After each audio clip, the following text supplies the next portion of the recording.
would have never thought that this nameless would point the spear at me.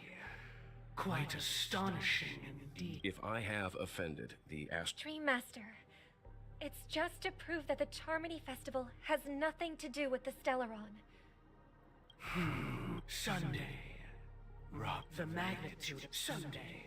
I will do as you can. Robin, I will do as... may thy will be. Oh, Triple. Let us begin. Understood. Question. Naturally. Do you love your god? Naturally. Have you strayed? Never. Have you ever been in... Never. Then, do you swear to fulfill... With the Eon as my witness, if I do not deliver on... They have seen... Just a moment. I have another question. To my understanding, the family's harmony and prosperity... The god you both met... Mr. Yang should know that those belonging to the family toil together as if they were such a delicate and perfectly harmonized. Therein lies the problem. It isn't an outsider lurking in the shadows who changed the harmony. In the distant past, there existed an Eon. With one flick of the wrist, they crafted the laws of the cosmos. Their followers formed the Beyond the Sky Choir, spreading solemn and reverent hymns throughout the universe. Later, they fell. The route traversed by this Eon clashed with the harmony, ultimately being absorbed and fused into it. The chorus that once reverberated across worlds fell silent, and when it echoed anew, it was transformed into the hymn of harmony. Though an Eon may perish, paths with no masters still linger. In the all-forgiving harmony, echoes of bygone dissonance may subtly arise. Mr. Yang, being overly astute can be a detriment. Especially when you find yourself alone and without allies. So this is how it is. For the sake of our grand cause someday, please afford these two an opportunity to rest. What?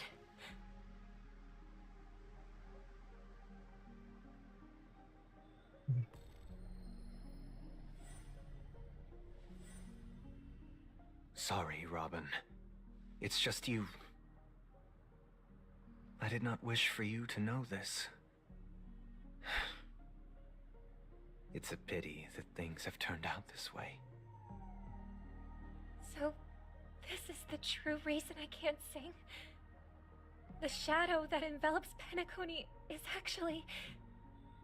We were never children of the harmony.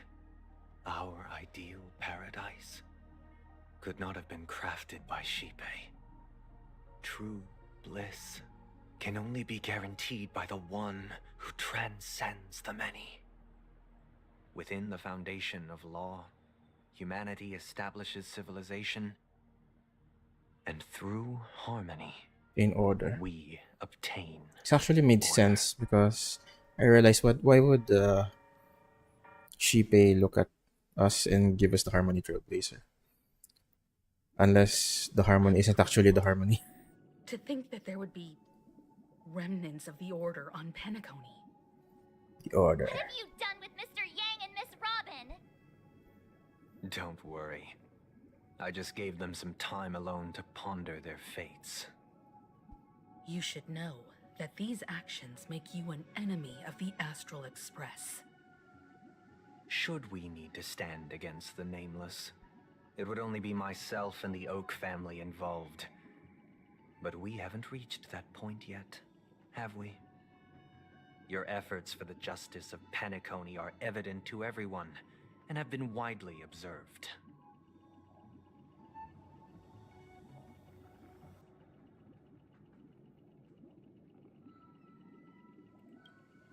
Smart kid. You're just as sharp as the other one. If it is the Order that drove you to imprison Welt and Robin, and you're using them to coerce our compliance, then there'll be no point in entertaining any type of discussion.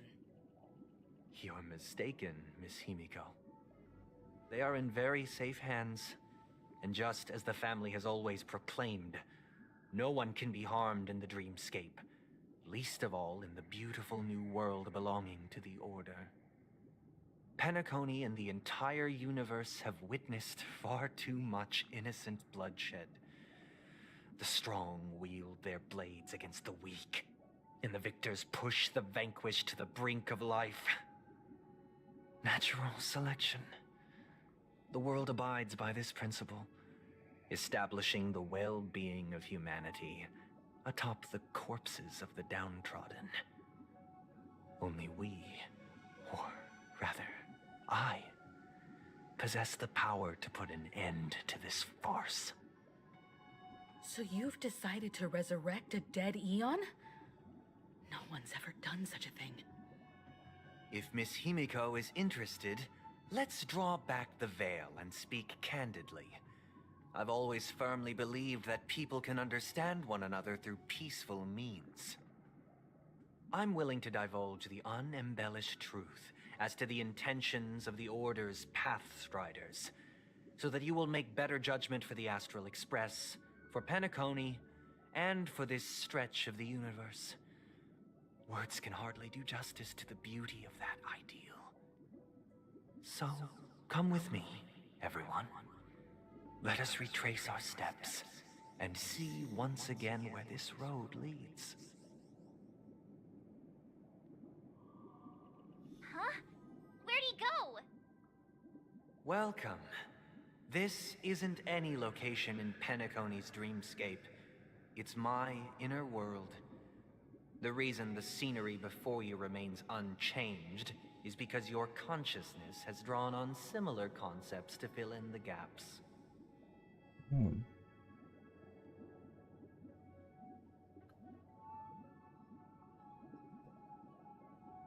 Did you do the same to Welt? It's a tuning process. Stronger in effect and more draining on the mind. The gray-haired guest has experienced it before, so he should understand what it entails. Tuning allows you to intuitively grasp my feelings, which also means that I cannot hide anything from you. Now, everyone, please look at the huge screen. The road we once took begins here. From this point on, you will witness the numerous decisions I've faced. I've selected a portion of these to share with you. I believe after going through similar predicaments, you'll be able to better understand my thoughts. Let's begin. The first decision. A story about a baby bird. This story happened when Robin and I were very young. We were victims of the Stellaron disaster, and the family's Mr. Gopher Wood, who would later become the Dream Master of Penacony, saw that we siblings had no one to turn to and took us in. Later on, Robin and I lived a time with nary a care in the world. One day, after dinner, while my younger sister and I were lounging about in Mr. Gopher Wood's yard, we spotted a fledgling Charmony dove all on its own. That baby bird was tiny. It didn't even have all of its feathers, and it couldn't sing. When we found it, it was already on its last breath, having fallen into a shrub. Probably abandoned by its parents, we decided to build a nest for it right there and then. However, thinking back, that winter was unusually cold, with fierce winds at night in the yard, not to mention the many poisonous bugs and wild beasts in the vicinity. It was clear that if we left the fledgling in the yard, it stood no chance of surviving until spring. So, I suggested we take it inside, place it on the shelf by the window, and asked the adults to fashion a cage for it. We decided that when it regained its strength enough to spread its wings, we would release it back into the wild. The tragic part, something that we'd never considered, was that this bird's fate had already been determined long before this moment. Its destiny was determined by our momentary whim. No. I pass the power of choice to you all. Faced with this situation, what choice would you make? Stick to the original plan and build a nest with soft net where the Charmony dove fell, or build a cage for it and feed it, giving it the utmost care from within the warmth of a home. I eagerly await your answer.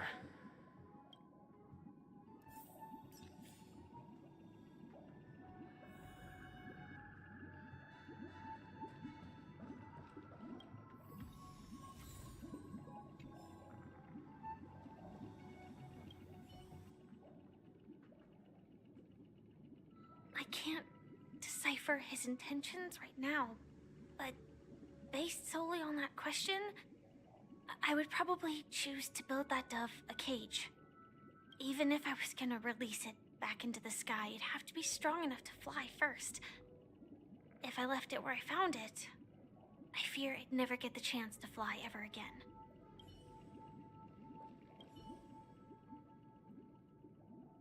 It looks like he really has no intention of imprisoning us. If it's just a quiz, I suppose it's fine to humor him.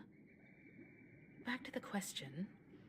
I would personally choose to build the little Charmony dove a cage. No special reason. I do think that a fledgling should have the right to fly into the sky. But if it can't even live to that point, then there's nothing to talk about to begin with.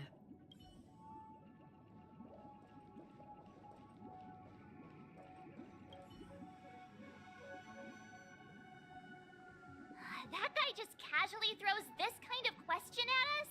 What exactly is his deal? But fine, I'll answer, I guess. If it were me, I guess I'd choose to build a cage for the little Charmony dove. After all, leaving it there, it's bound to get hurt by wild animals or something. And that'd just be too sad.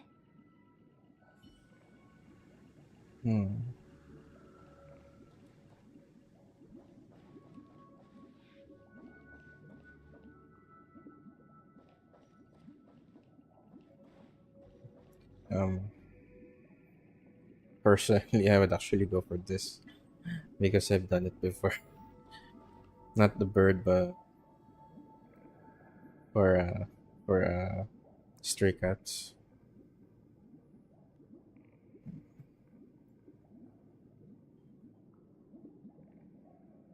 The cage, and then we also have cats that we don't let outside.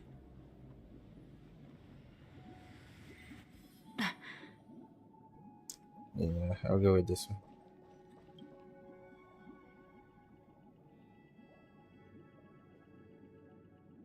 Interesting.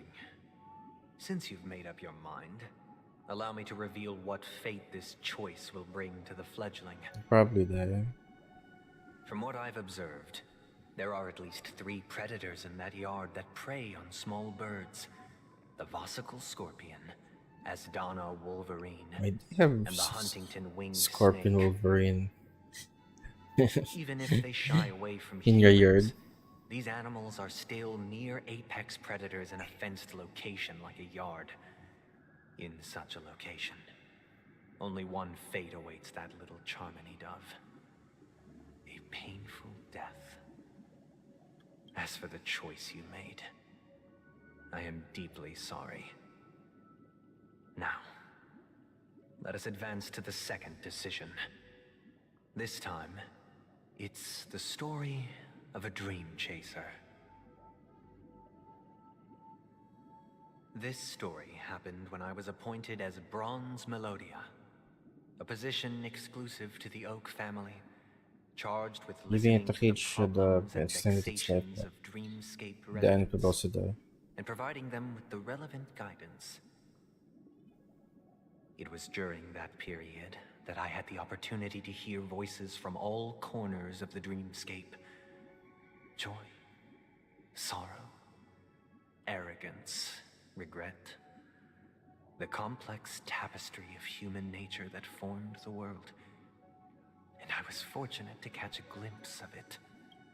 He was a dream chaser, and an illegal stowaway. Just like the rest of them, he came to Penacony in search of a better life, except that, to most people, the price he paid, I suppose you could say it was everything. He told me I sold everything I could at home. The house, the land, even his 2 children. He said he could not afford to raise them, and that at least they could eat if they lived as slaves. He had a plan in place. He would buy back his children once he had made his fortune, and enjoy Penacony's beautiful dream with them. Alas, his plan to smuggle himself was somewhat clumsy, and he was sniffed out by those pig-headed hounds. After hearing the Dream Chaser's story, I immediately appealed to the Bloodhound family to cease their pursuit. That way, at least he could live peacefully. But I was still too naive to the ways of the world. I did not anticipate that what I thought was a kind gesture would later lead to dire consequences. I'll tell you the outcome soon. For now, I'd like you all to make a choice. Will you do as I did, and try to convince the Bloodhound family to stop their pursuit, so that the Dream Chaser may live peacefully and realize his wishes? Or will you remain silent, leaving him to languish while the hounds are hot on his heels, until his inevitable judgment arrives?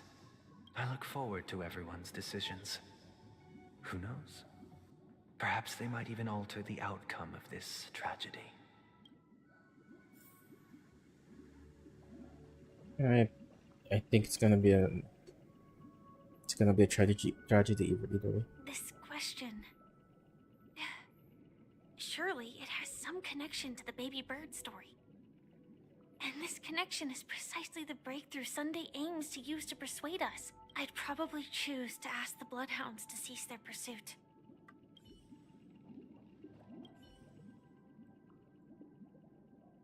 A Dream Chaser story. If I acted out of kindness, I would probably ask the Bloodhounds to stop their pursuit and lend him a hand. But what cruel repercussion would this choice result in? I think Sunday must have been deeply impressed by the limitations of the strong defending the weak through this incident. Mm-hmm. No doubt. It seems illegal stowaways are really quite common on Penacony. But that guy in the story, I don't think he deserves any sympathy at all. He sold his kids to chase a dream. Even if he intended to go back for them, it's still insanely irresponsible. Indeed. With that thought, there's only one choice. Let the Bloodhounds send him back home. This person deserves to be punished. Yeah, but then he won't be able to save his kids. He won't even have a shot to save his kids, even if he deserves punishment. In all honesty, I really want to know what happened to him, so I think this would be my choice.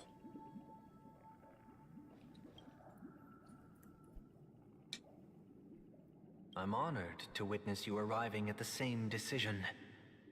Out of respect, I'll share with you the dire consequences that my choice back then brought about. First, the outcome. He attained major success. After avoiding capture, he ran a business for a few years, very quickly making a name for himself, elevating his status.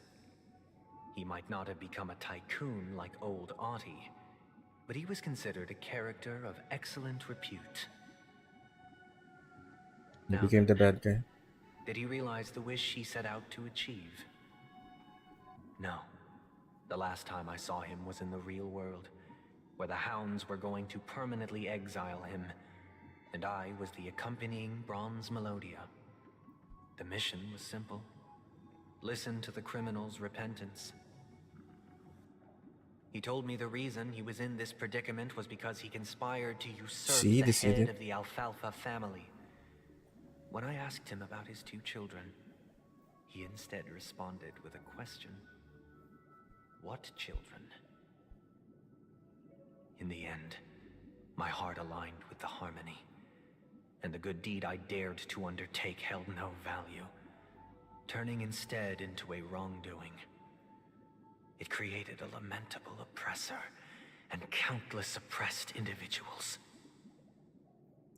He got drunk with power.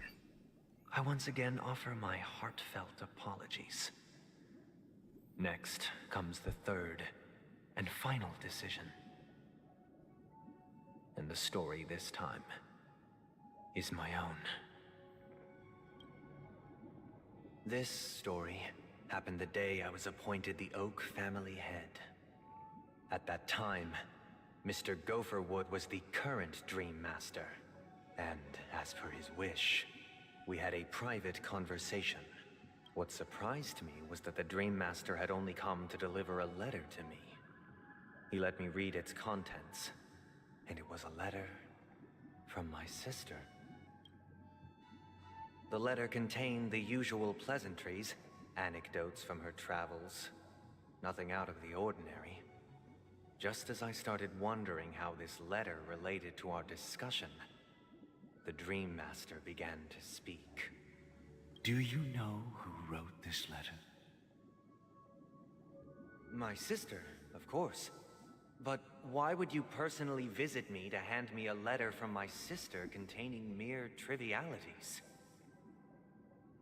To help you grasp the full scope of this issue. Do you know where Robin is at this moment?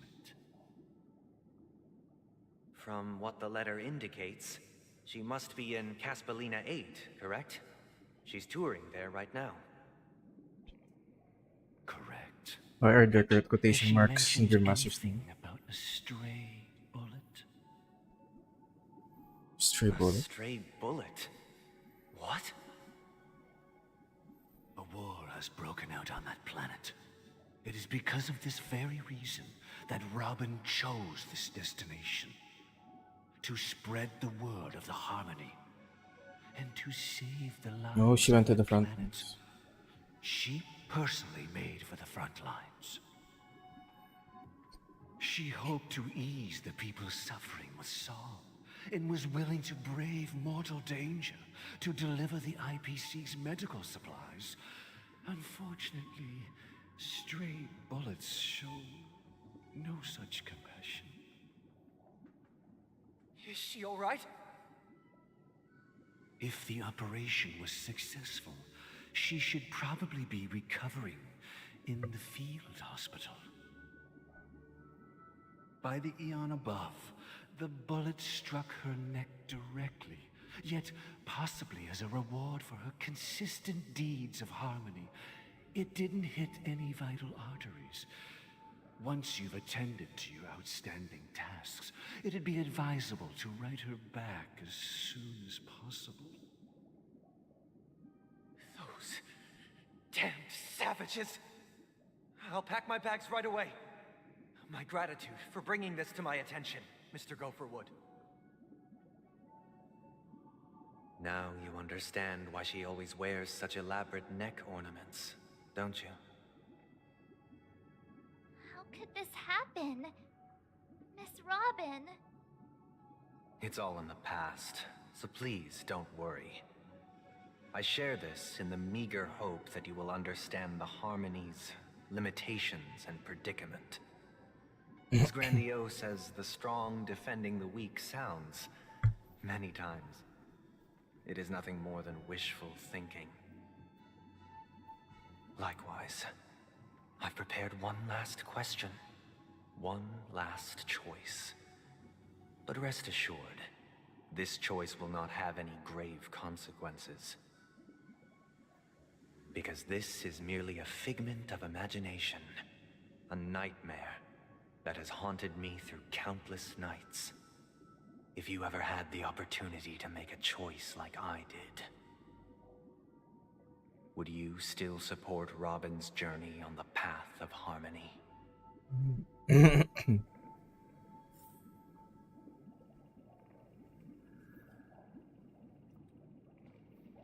Yeah, would you let your loved one go to Miss Robin's courage go is enter into admirable. danger? And here I was thinking she was just another superstar celebrity. But the fact that she is also Mr. Sunday's younger sister? No, I doubt he'd wish harm on his own flesh and blood, no matter how grand the ambition. I often feel like I've dreamt of similar scenes on certain nights. In the dream, I see blurry faces. I don't know who they are, but I sympathize with all of them, fighting for survival against some unfathomable force. Their confusion and fear are lucid to me, but I also remember they chose never to give up. Just like Miss Robin. If Mr. Sunday's question leaves you puzzled, you should find the answer from your own experiences. Mm-hmm. With each trailblaze, dangers and tribulations will surely follow. But would you ever back away? Would you stop March and Don Hung from reaching their next destination? I believe you have an answer of your own in your heart.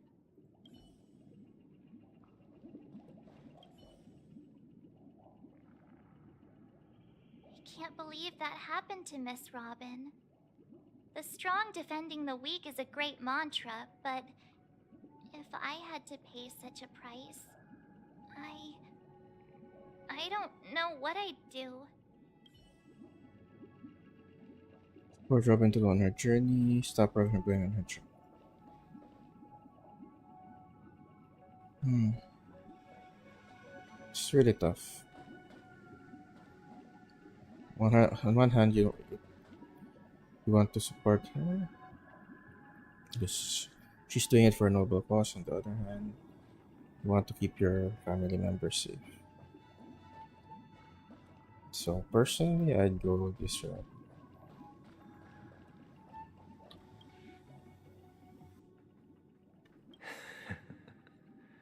I see. I am now aware of everyone's stances. Raising these questions merely serves to illustrate one point. The plight of Penacony cannot be salvaged by the Harmony. The true foundation for a sweet dream paradise can only be established through the order The first start.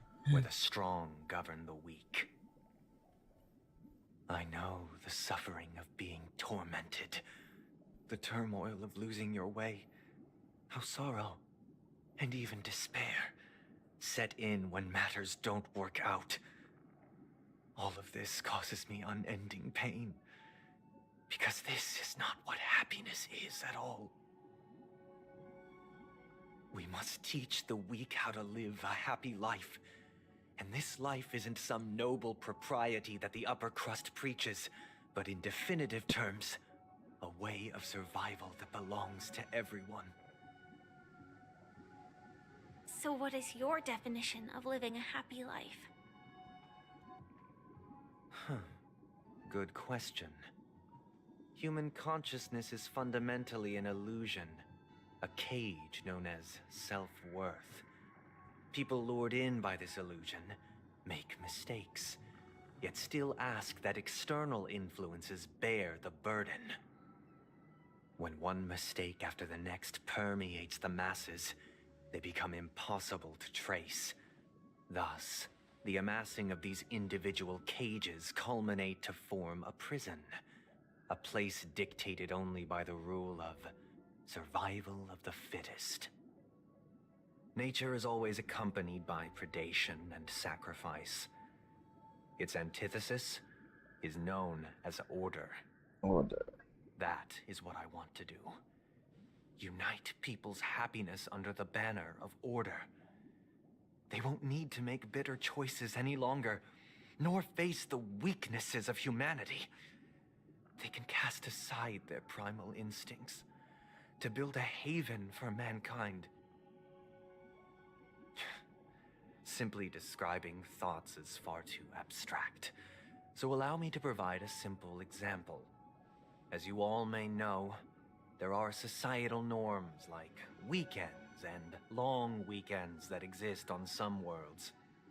During these hard-earned rest days, people are given the chance to extricate themselves from the stresses of everyday life, allowing a certain tranquility to return to their souls.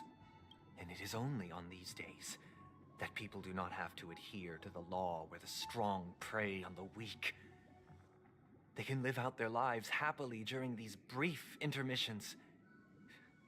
It's just a pity that 2 or 3 days are still too fleeting compared to the span of a lifetime. From where I stand, society's ideal system should be 7 rest days. Following Sunday, there should ensue a second, a third, and indeed an infinite procession of Sundays. This should be the face of the new world. Idyllic, eternal, peaceful days. And thus, We're gonna end up every like the person power can batteries return to their in like in the base Matrix. selves in this utopia.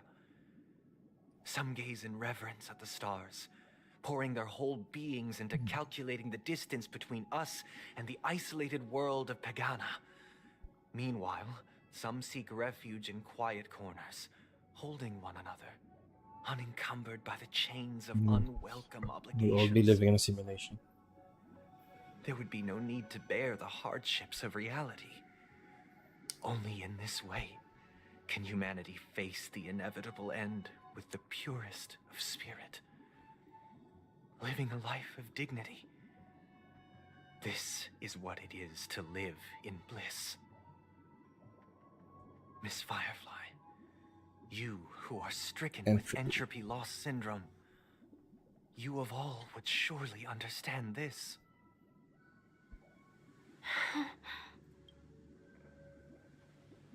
It sounds like a flawless theory. On paper.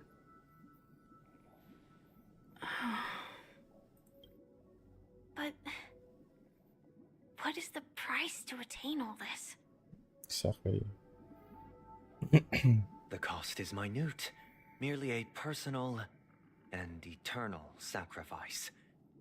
If this paradise is to be maintained for everyone, someone must remain trapped in solitary awakening until the end of the cosmos.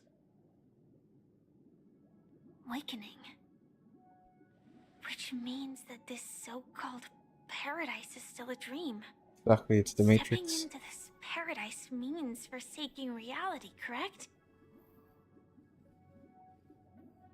It's the only practical way we're gonna It is do it. not forsaking, but transcending.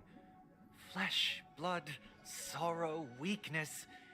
If the physical is the root of spiritual suffering, it is only logical that we defeat it. But in this supposed bliss, people won't have defeated their demons. The chance to overcome their tribulations would be forever lost to them. Yep. In other words, It's just an escape. it is an escape. That's another way of understanding it. But there is no shame in escape. On the contrary, the seeds of escape exist in everyone's hearts. Don't you agree, Miss Firefly? And as to why we sleep, it is because we are afraid to awaken from our dreams. But this is not in conflict with the grand plan. Only in acknowledging this can we truly understand the frailty of human nature, and from there, show compassion and protection.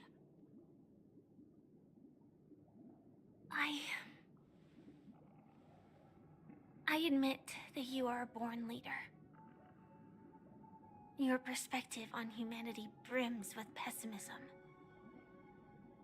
Yet you express compassion for all, even when your heart pities them. But unlike you, I live for the self.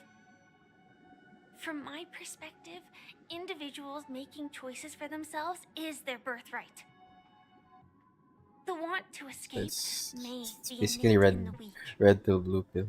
But whether they are weak or not, it is not up to another to decide.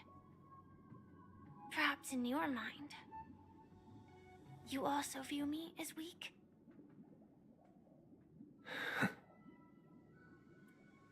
Because I don't think so.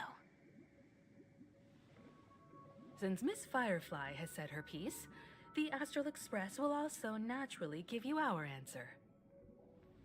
Search We'll something leave it different to with you. her voice. Just as Mr. McHale instructed before. Tell him our choice.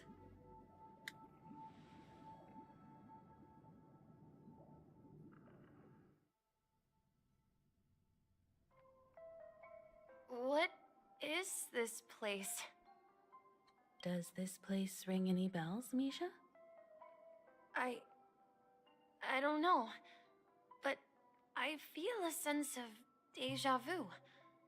What is this place? It's the realm within a dream bubble.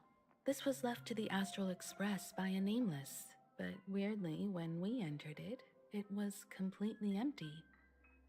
Dr. Edward from the Dreamscape sales store told me that dreams are formed from memories, and a dream bubble can't take shape if its core is empty. So I thought you might be able to help us in unraveling this mystery, Misha. As a hotel doorman, you know Penacony best among us. I don't know much about dream bubbles, but if you want to figure out what this mansion is, I'll do my best. I'm counting on you then. Himeko, I still don't get it. Why were you so sure that Misha had a connection with this dream bubble? I just realized I wasn't sure. It was just a hunch. But since the thing on Misha his feels familiar with this place, necktie looks my like hunch might be correct. like a what's it called? Like an Astral Express ticket. Exactly. This is where you and Firefly encountered death, which we now know as dormancy. Considering its connection to Dreamflux Reef, it's not surprising it appeared here. The question now is, who brought you here? Based on the clues we have so far, it's unlikely to be that masked fool. So identifying them is crucial to us. We're drawing closer to the truth once more. Let's give Misha some time, as I believe he'll unveil the secret of this dream bubble. All right, but there are doors all over the place. Which one should we choose? Do you have any idea, Misha? I guess maybe this way?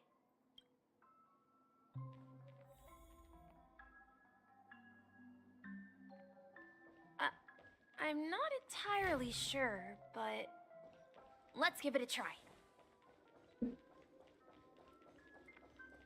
Stream 4. Wait, you managed to choose the right door on your first try? Weird. This place is quite different from the hotel. But I feel like I've been here before, and even lived here for a while. If I remember correctly, there should be a fireplace down that hallway. Clocky and I used to sit by the fire, listening to the crackling of firewood. And the room on the other side was the toy room. I loved spreading out all the toys from the box on the floor and making up stories for each of them. Hold on. This doesn't make sense. Didn't I grow up in Dreamflux Reef? So, what is this place? This could be a case of amnesia. Don't worry, Misha. It's common for everyone to forget certain aspects of the past.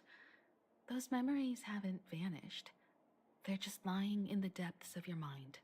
We can surely get them back. Since this place seems familiar to you, why don't we explore a few more rooms and see if you can recall anything more?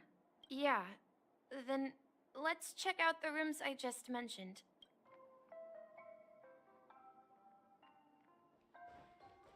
Tick-tock. Tick-tock.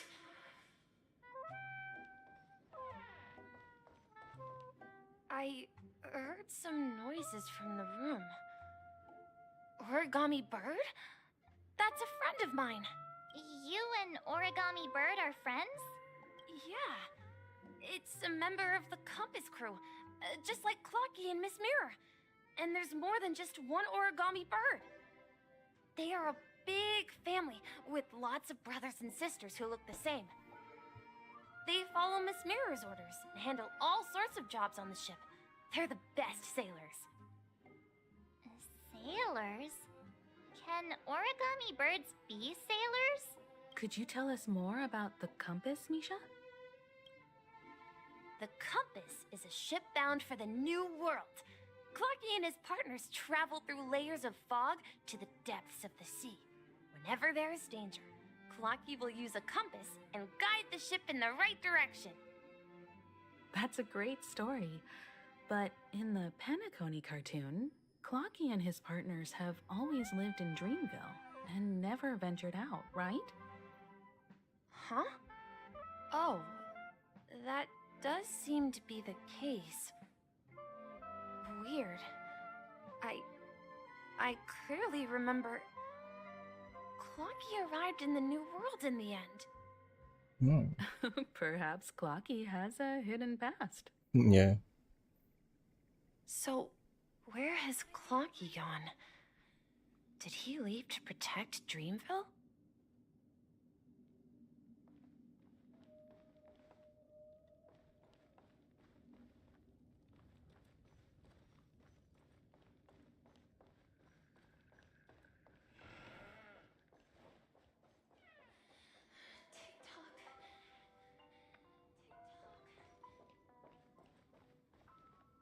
Mikhail, that's the name. Now we all know him as the Watchmaker. So, who is he talking to? Do you know anything about it, Misha?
Sorry about that. I had to do something real. It wasn't quick. Took a while actually. Sorry.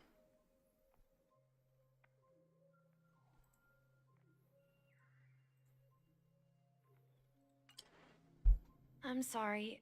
I don't know much about the watchmaker, but Mikhail. He's probably Anything Mikhail's special about that name? child or something. Mikhail is Grandpa's name. Grandpa?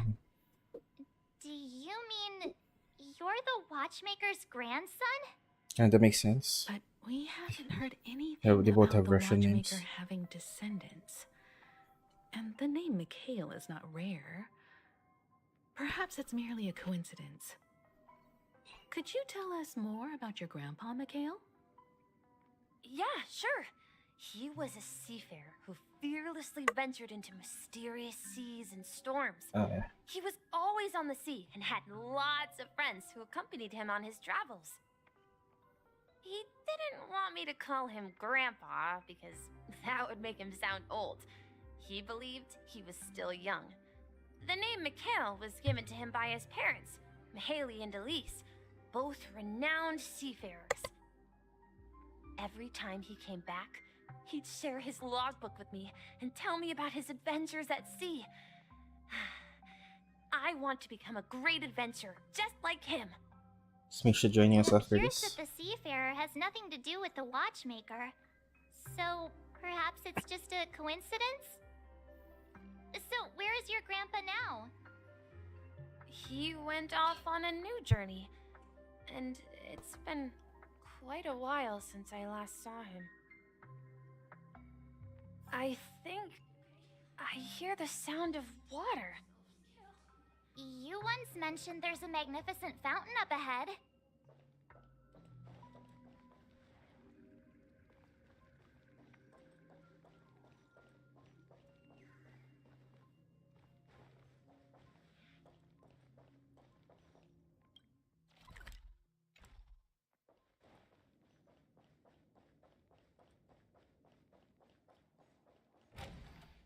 Wait to weep. Look, there it is!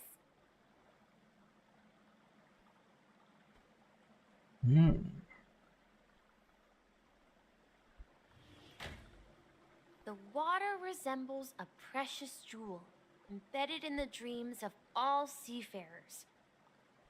Every time I gaze at the shimmering lights beneath the waves, it feels as though I'm back in this place, standing by your side.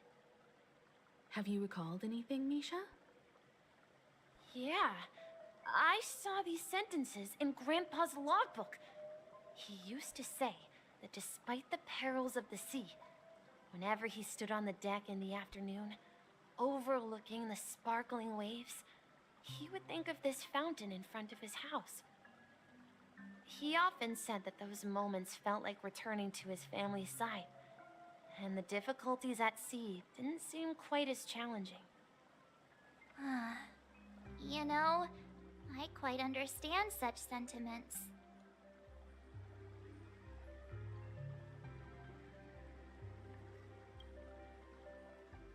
I'm not an elder. I was just being a bit sentimental. Perhaps every adventurer far from home carries a fountain within their soul. Even though the other side of the sea remains shrouded in the unknown, the fountain in front of his house serves as a compass, leading him back to his cherished ones. Yeah, while Grandpa was at home, we would stand by the fountain and place the compass, a toy boat that I made, into the pool. Back then, I would ask him when I could go on adventures like him, and he would always laugh and say I was still too young. It seems this Mikhail is truly a seafarer and has You're nothing not to getting do it. with the watchmaker. Yeah, based on Misha's recollections, the scenes in the dream bubble appear to be his childhood memories. But this raises more questions. According to Misha, he was clearly born on an oceanic planet and led an ordinary life, with no connection to Penacony at all. Could this be some sort of metaphor? Perhaps the sea refers to the memory zone. I'm sorry. I don't know, but my memories keep Yeah, dive into the pouring out water. uncontrollably. Get in the water, Like Misha. water flowing from a fountain. Perhaps I'll remember more things if we go further. I wish to share your burden. We're going to the opposite side, right? No, we should turn left here.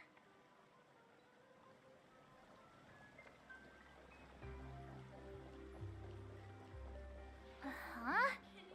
Something feels different about this place. This is it. I remember this corridor. I want to go too. Up ahead is Grandpa's study. It was in that room that I saw him the last time.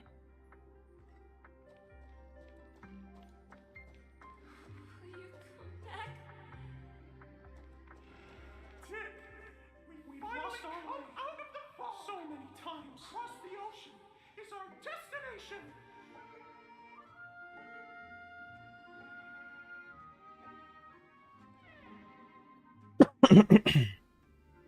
Sorry. The atmosphere in this room feels totally different. Misha! You finally come! Clocky, you're here! Huh. Yeah. This is the room where we first met each other. Are those books on the bookshelf logbooks left behind by that seafarer? Yeah. Whenever he came back, he placed a logbook on the bookshelf in his room. They contain records of his expeditions to every corner of the world. He described our world as a fountain. At some point, the sea started to gradually swallow up the land where people lived. To ensure that everyone had land to settle on, he had to continue exploring the sea in search for the source of the rising seawater. On that day, he called me to his study, telling me that he was embarking on another journey. However, I could sense the gravity in his expression. It was the same look I had seen on my father's face before his final voyage. I asked him if I could go with him, but he said that my adventure lay elsewhere and told me to stay home and patiently await a certain sound at the door. What sound? He told me about a vast ocean in the sky. An ocean of stars. He spoke of a train that transports Misha children who knew desire to venture member of the far away, Nameless? traversing the sea of stars without ever stopping. He said that he knew the crew on the train, and that he had asked them to take me along. He said the journey I had always dreamed of would start there. A train? Could it be? It's the Astral Express. I remember now. Grandpa's friends are a group of nameless who came to this world to resolve a disaster caused by a star. Then, he gave his pocket watch to me. It was his cherished treasure, appearing in every one of his adventure tales. He explained that difficult times were ahead, but assured me that the watch would guide me. He said, as long as I Yeah, kept that thing on moving his forward, tie I'd thing is looks eventually like reach my a desired destination. what's And it then called? A ticket. it was Express as if ticket. I heard the distant sound of a train whistle echoing throughout the room. Exactly, Misha. And then we followed that whistle, didn't we? Yeah. I think I can still find the way we took back then.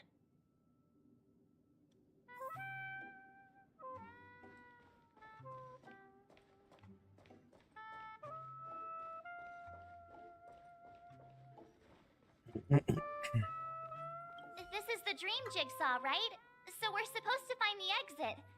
But where can we find the last piece? Do you remember? You said you obtained a mysterious shard when you stumbled into this place. Second Hey, winter. the shape seems to match. So this shard is also connected to Misha? Looks like we're just one step from revealing the truth. Let's get to the other side and investigate.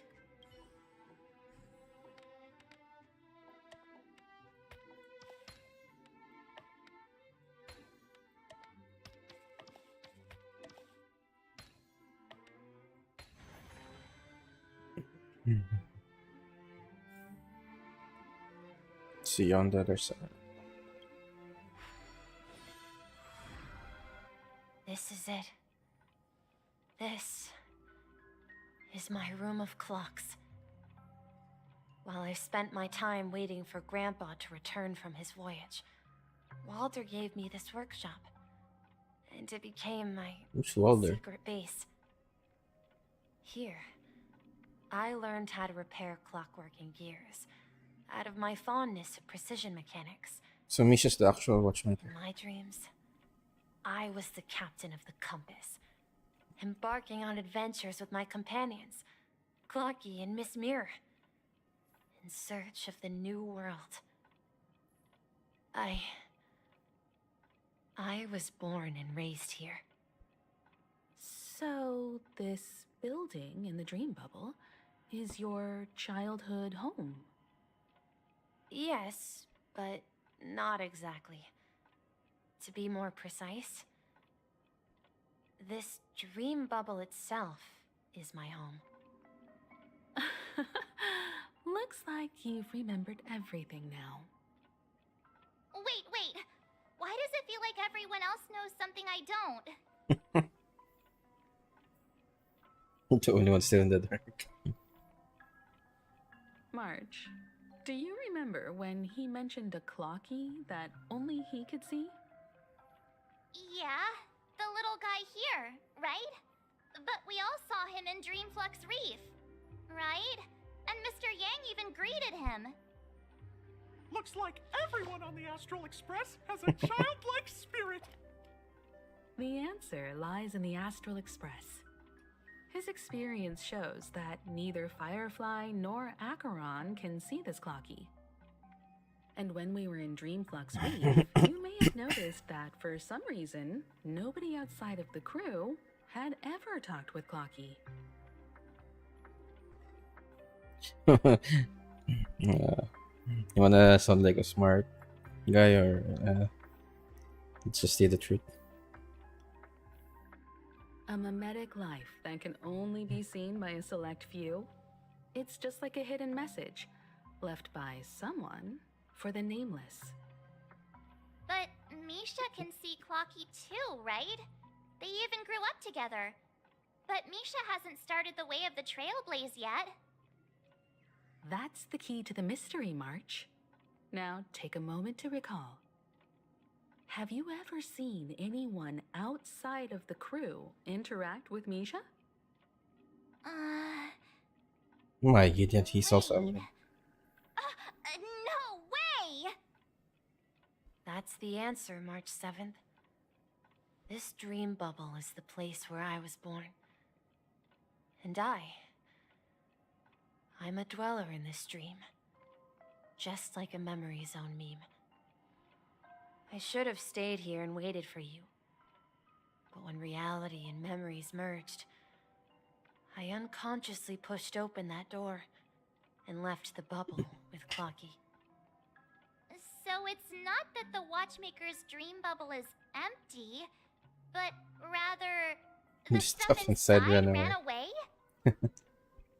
And the whistle you heard was the sound of the express arriving at Penacony?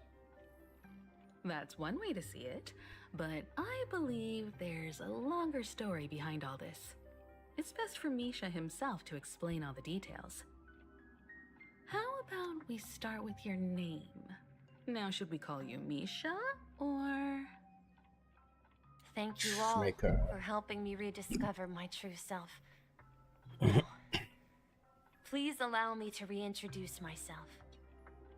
I was born on Lushaka, in the Presmere system, adopted by seafarers Mikhail and Char. They gave me a treasure, a name that carried their hopes. Mikhail Char Legwork, or simply Misha. If you prefer, you can call me by a more familiar name, Nice. the Watchmaker. So, you're the Watchmaker himself? Unfortunately, that legendary figure is no more. I am only a reflection of his life. As for the child who has been with you, he's the innocent protagonist of Misha's childhood dream.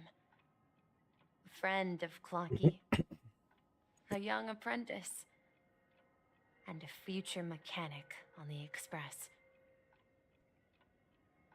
And this also marks the beginning of his journey, devoted to the Trailblaze.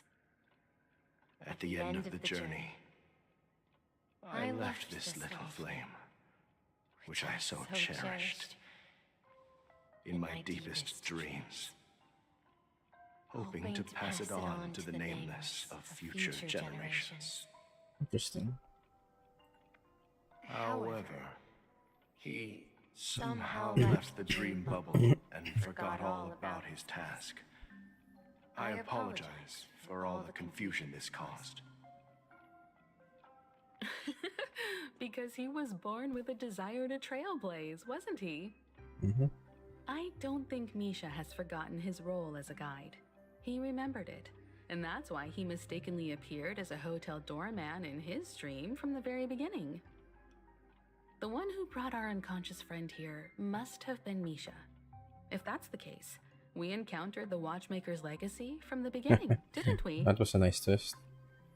Well, I have a sarcastic friend who says I always take big detours and end up back where I started. Perhaps that's what every nameless has to go through. Mm-hmm. But in the end, you found me. I'm sure you're all wondering what my legacy is. I believe my hound has mentioned the Stellaron and my wealth. If I may apologize, the Stellaron part is real. As for my wealth, however, it's nothing more than a baseless rumor. I left my homeland as a child and embarked on the journey of Trailblaze. I traveled to various planets until finally reaching Asdana, where my friends and I built the original Penacony and fought for its future ever since. I've been moving forward all my life, doing what I could to overcome the obstacles in my path. But ultimately, my journey reached its end, and I left behind no possessions worth entrusting. So, if you ask what's left within this worn-out train engine that can be called a legacy, I suppose it's the things that are still burning in the engine's furnace. Now that you're well aware of the current situation of Penacony, I certainly hope that you'll help me get this world back on track. But I'll leave that decision to you, for the path of Trailblaze is never paved by others. All I have for you is a story and 2 gifts. I want to give you my pocket watch. It has accompanied me throughout my long journey, guiding that naive child forward, and has been blessed with the presence of so many great people up to this day. Hmm. And my hat, too. The one who navigated for me placed it on my head and planted a fanciful thought in my mind. The trailblazing expedition will never end.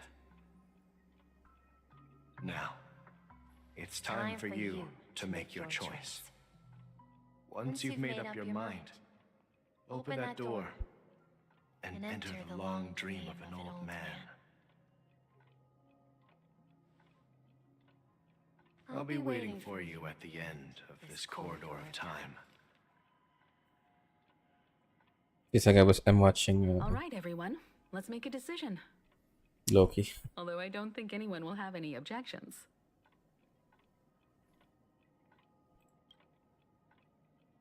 Of course. We've come this far. Surely there's no other option than moving forward. In that case, it's unanimous. Then let's proceed together to the end of this stream and tell Mikhail our decision.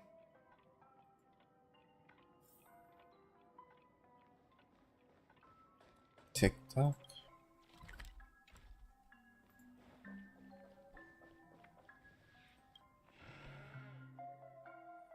Swarm disaster. Mikhail, where are you going? Someone has to step up and save Lushaka. So why can't it be me, Misha? Please don't go. And if you must, please take me with you. Don't leave me alone. Even without me, you know how to proceed forward, brave Captain Misha. The compass is waiting for you. Haven't you always wanted to be a better adventurer than me? Now go, board that train and start your journey. Where are you going, Mikhail? Falcon. I'm going to clean the floor in the parlor car. I've promised the conductor. Wait, first tell me, did you fix this watch? Yeah? I know what it looked like before. Its chain was broken, the back case torn, and the marks on the dial all worn out. How did you manage to fix it? Well, it's hard to explain, but I knew it could be fixed. It's the hands, Mr. Amundsen. Its hands were intact and pointing in the right direction, so I knew there would be a way to fix the rest.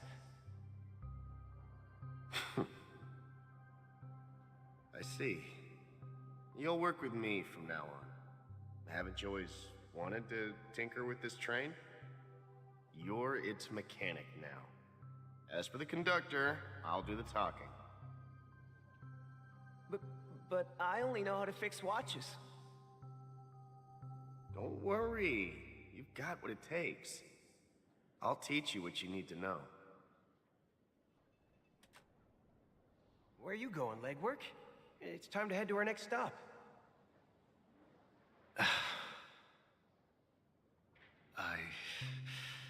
I'm staying in Astana with Rosalina and Tiernan.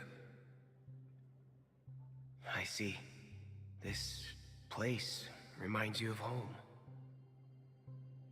The people of Astana have only achieved a tiny victory and still have a long way to go towards true freedom. Hanunu needs us. Hanunu. Don't worry, not all journeys lead to the stars. Even if I leave the Express, our path of Trailblaze will continue. Yeah. I knew you wouldn't stay on the Express forever. Leave in peace, my friend. And, take this with you. This is Mr. Amundsen's hat. But why? When he departed, he said he would leave it to his best student. Well, I suppose the time has come.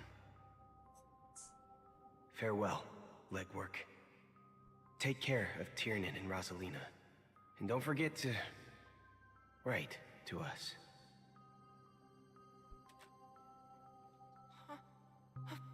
Where are you going, Watchmaker?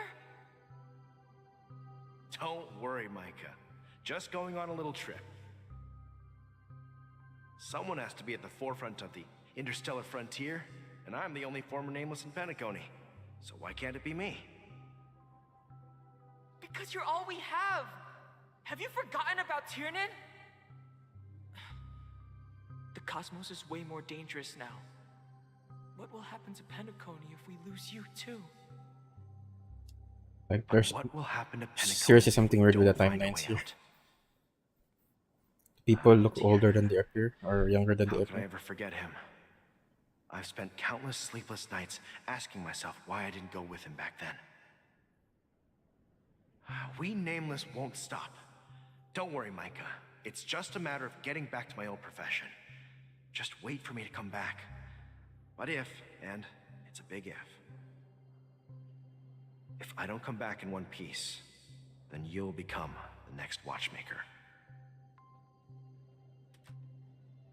Where are you going, old man?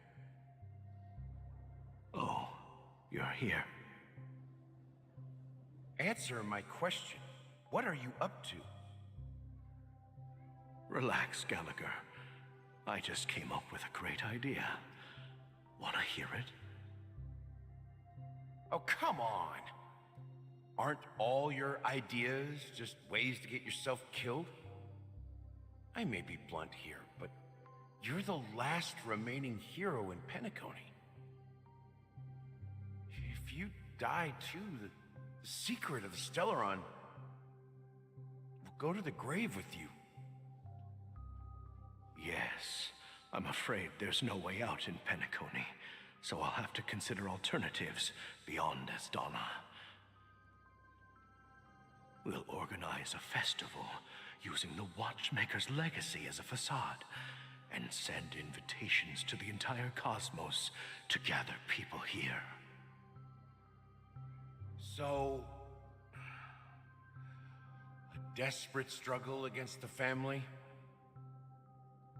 Desperate? Don't we have you here, my friend? This task is challenging, but what hasn't been challenging for us along the way? Well, whatever you do, remember, make sure to send an invitation to the Astral Express. Misha! Where are you going? Oh, it's you, Clocky. Take me to Dream. Did it take years for that invitation to go out? Last night, I had a long dream about the day we met. I want to write down that dream. Write it down? Why? Oh, so I won't forget it. Do you remember how you got your name, Clocky? Of course! You told me that when you were a kid, you lived in a room full of clocks.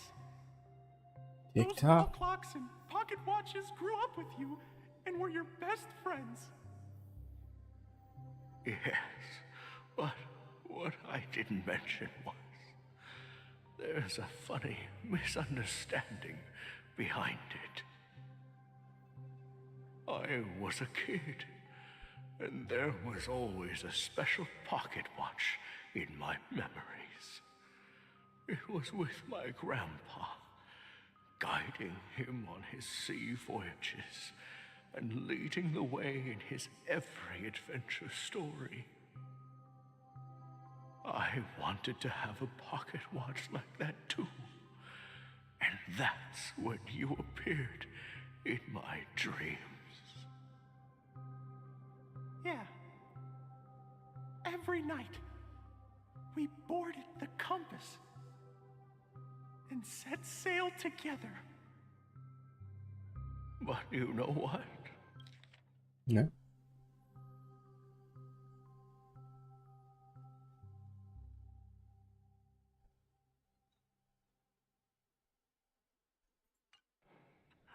It wasn't until the day my grandpa gave it to me that I realized it wasn't a pocket watch at all. It was a compass. So, your name should have been Compassy. Thankfully, it And wasn't. the watchmaker is just a nameless.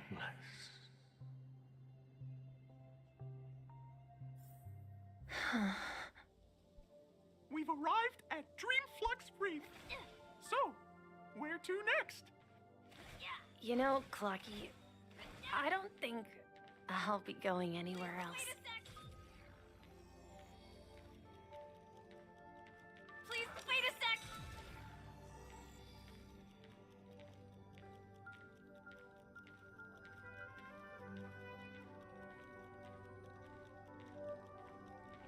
Please, wait a sec!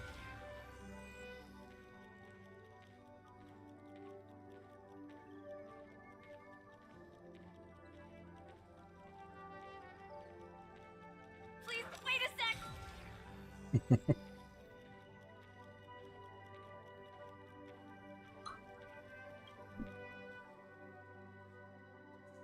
I've traveled far enough, and it's time for a little break. Oh. So, we'll set out again.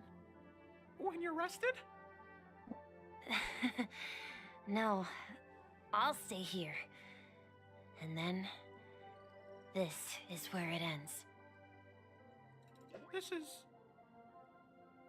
where it ends? What do you mean, Misha? You told me that the trailblazing expedition would never end. Yeah, that's what I said. So now, it's up to you to decide your next destination. My next destination? What's that supposed to be? I've been following you. Did not expect Lucky to be the next member of the Nameless, rather than Misha. If you're feeling down, we can just do what we usually do. Clockwork. With the clockwork. No, I'm not feeling down. As for clockwork, yeah, it resolves all problems in this dream. So, do you know what clockwork actually is? I'm not quite sure. Well, everyone gets lost at times. They may hesitate and doubt which way to go. That happens in this dreamscape and beyond. But don't worry. Everyone goes through moments of uncertainty and hesitation. Eventually, they gather the courage to make bold decisions. Whether it's calming, joyful, angry, or sad. All they need is a little nudge to take that step toward where they truly belong. I'm leaving that little nudge with you, and I hope you'll share it with others. Such is the essence of clockwork, the will of the trailblaze.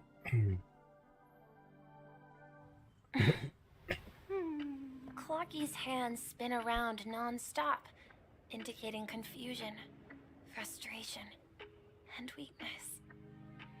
But ultimately, people still need to move forward.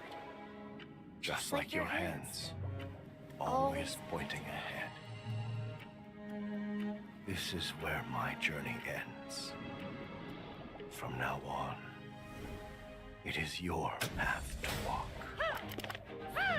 Trailblazing means taking paths your predecessors forswore. Oh, sure. Getting goosebumps. Further. The Penacony in Mikhail's dreams does not belong to order.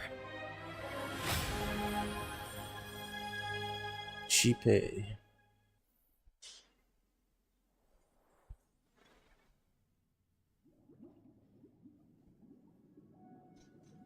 I can't believe that Eon would cast a glance at Penacony at a time like this.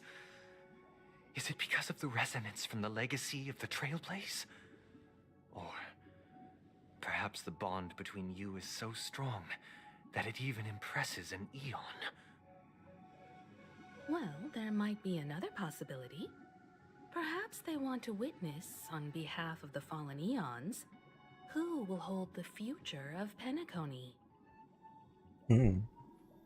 If that's the case, on behalf of the Dream Master of Penacony and the 107,336 members of the Oak family, I'm extending a formal invitation to all of you. I'm cordially inviting you all to the Penacony Grand Theater to participate in the upcoming Charmony Festival. And, of course, you won't be in the audience, but on center stage. Since the future of the Stellaron, Penacony, and even the entire cosmos is at stake, let's draw a conclusion there, in all fairness. If you truly believe in Akavili's path, then show me their courage and determination.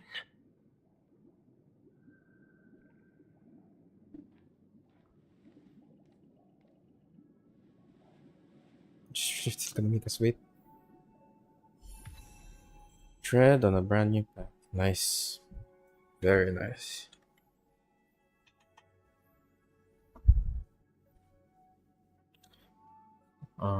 Bird. Acheron. Acheron, Firefly, Sparkle. Is that at the bottom?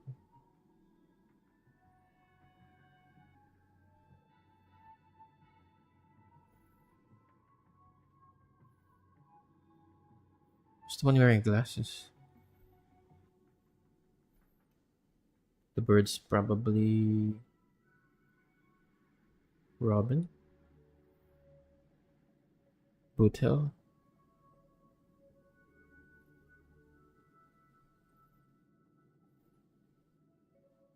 Very nice harmony. New path on Nesundor. La harmony. Switch path of harmony and relics for the Trailblaze who walks on different paths are independent of each other. Switch path. Switch to the path of harmony. Okay. Try out the current path here to further understand the combat mechanics. Okay. Very nice.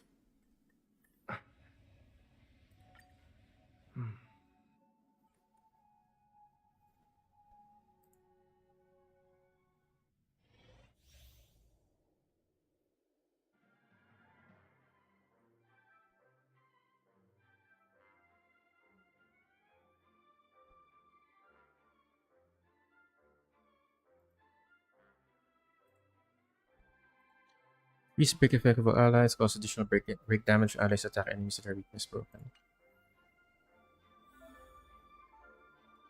Please stay tuned. Please stay tuned. Please stay tuned. Ta!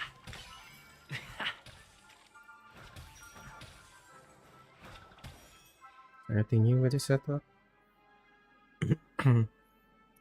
Compass is probably not. Please stay tuned. Please stay tuned. We need a strategy. Please stay tuned. Weakness. This minor imaginary damage. This minor imaginary damage to single enemy. Single enemy targets with 5 bounces in total. Grants all allies the backup dancer effect. Allies with backup dancer have their break effect increased. Additional deals super break damage one time when they attack enemy targets that are weakness broken. Trailblaze regenerates energy when enemy target's weakness is broken. So increase all allies break effect. Okay, nice. Time to test our rapport. Let's improvise. Ready for another? It's time. Step up, let's see ya.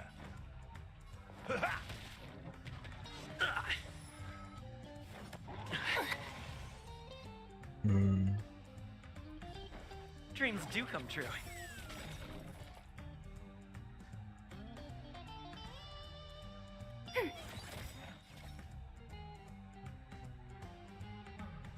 So her ult is gonna be useless. Enemy data secured. Net markers activated. Time for a good old counterattack.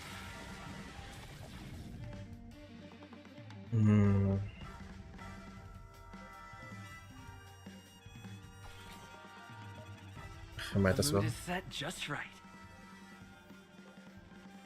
Wanna see how this works. Let the show begin.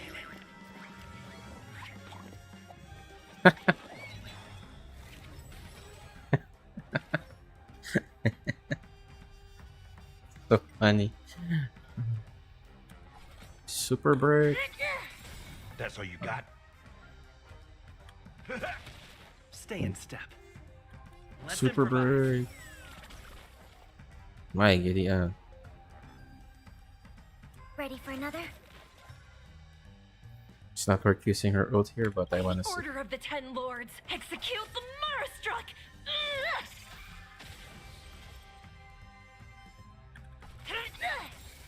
Oh, that didn't count yet. Ultimate dance move. Nice. Real nice. Okay.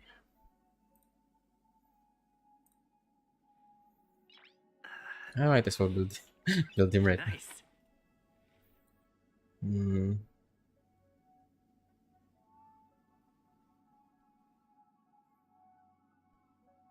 That's a good light one. Nice. I don't have run mace. Light one. Memories of the past. Should I run both of them together?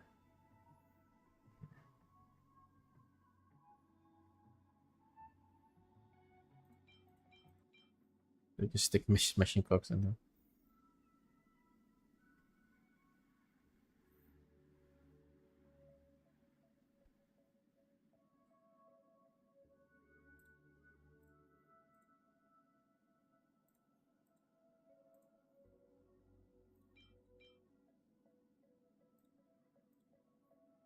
The one I only have it at S1. Yeah.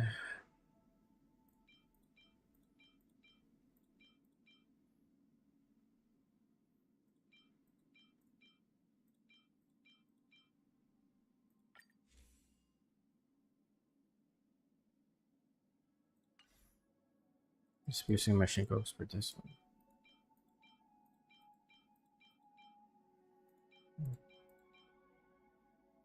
Get a new one.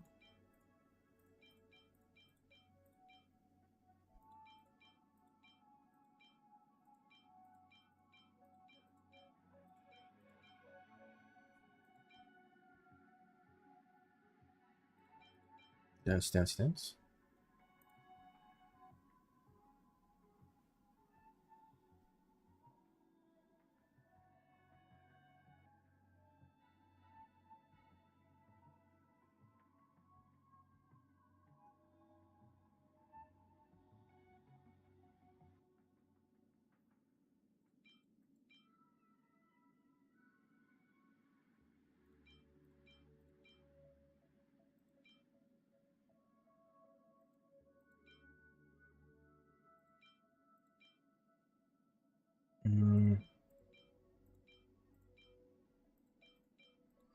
I just give him his own.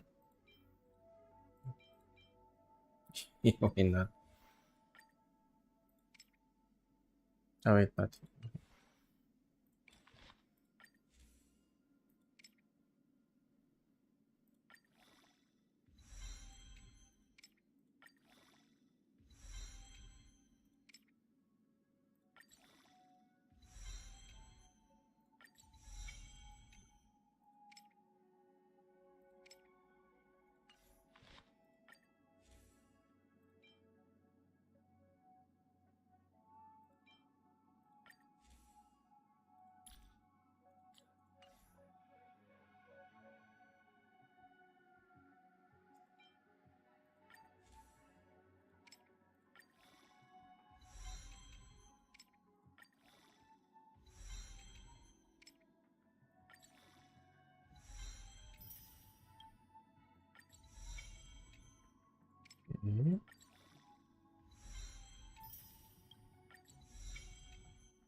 Yeah, might as well.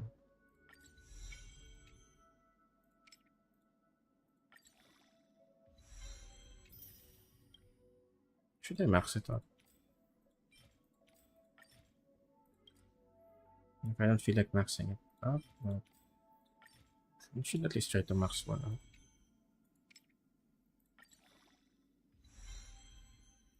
Okay.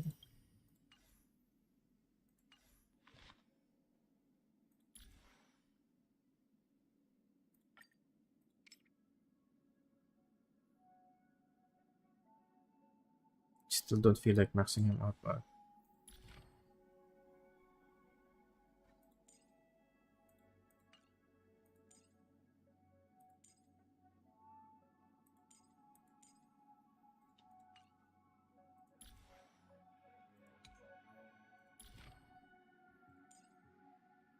imaginary damage. 5 energy on enemy. Talent. Any target's weakness is broken. Other damage equal 25%. Rebels attack a single target enemy. Addition deals damage for each time dealing magic damage equal 25% for versus attack per random enemy. Dancer effect lasting for 3 turns. Reduces turns. Start rebels every turn. Allies with the backup dancer effect have their break effect increased by 15. The enemy targets that are in weakness broken state. Reduction of the attack will be converted to 1 instance of super break damage.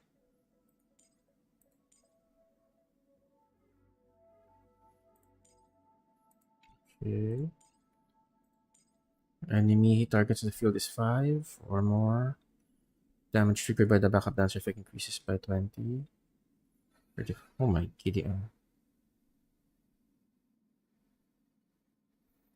Enemy targets on the field is 5 or more. 4, 3, 2, 1. The super break damage triggered by the backup effect increases by 20%. So it becomes stronger the less enemies are on the field. Skill addition increases toughness reduction of the first instance of damage by 100%. Okay. Release enemy targets action by 30% when allies break enemy weakness. So how does super break work? We're not gonna find out.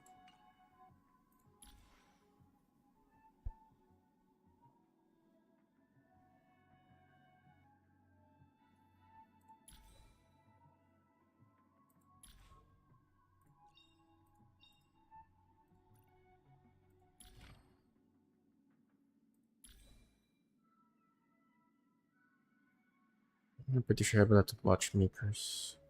Watchmaker set.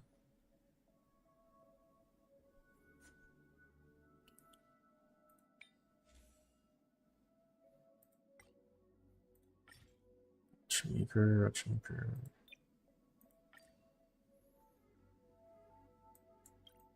A metric ton of them.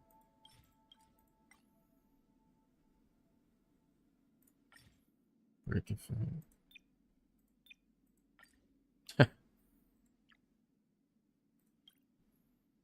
HP, break effect, HP defense.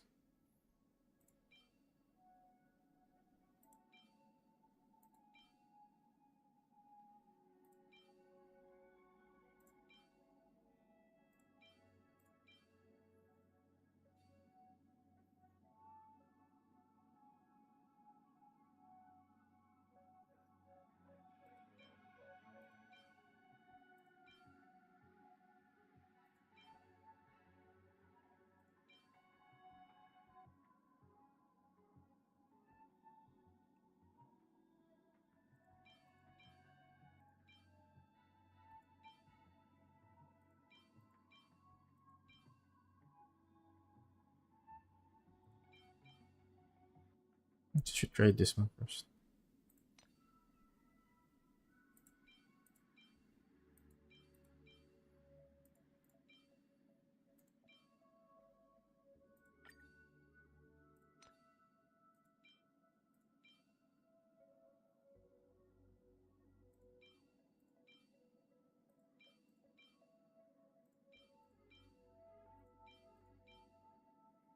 Defense, speed, and break effect.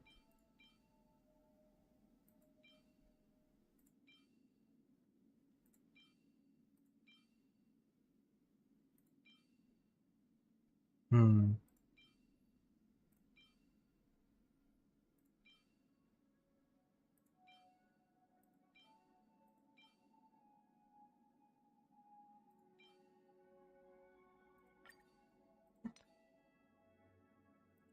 Speed. At least I have a speed boots.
Okay, break it back.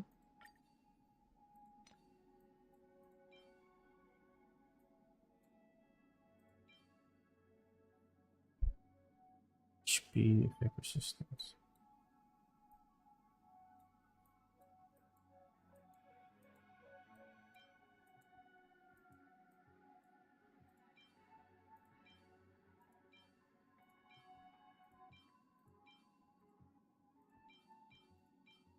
HP, break it back. Okay, nice. Would have liked some speed, but what can I do? Defense, speed, good trade.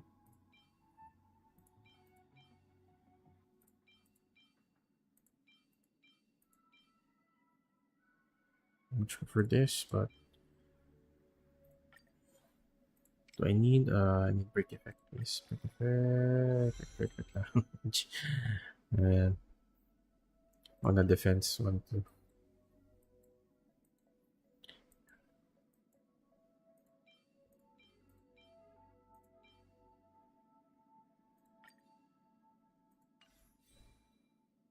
How much speed does he have?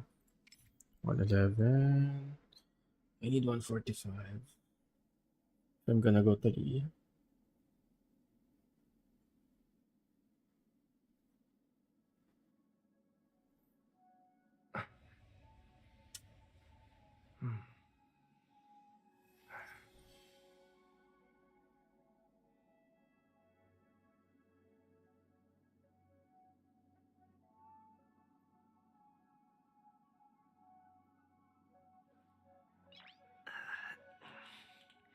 Nice.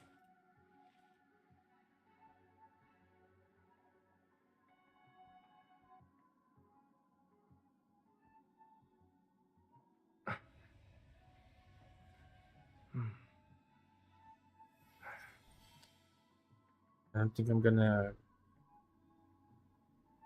speed 6. It's 20. 131. Nice. I'd have to use a different phone.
HP percent, please.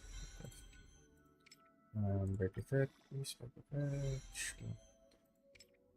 Break effect, please. Break effect. Break effect, please. Okay, don't go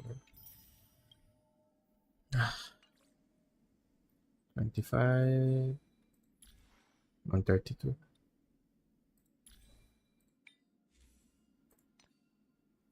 Okay, I need a lot more speed. So defense HP percent, please. Okay, thank you, Lord. Need speed or break effect. Speed break effect. Okay, thank you, Lord. Speed or break effect. Yes, thank you, Lord. Speed or break effect. Percent. Speed or break effect, please. I'm happy with 7 speed. Just need 7 more.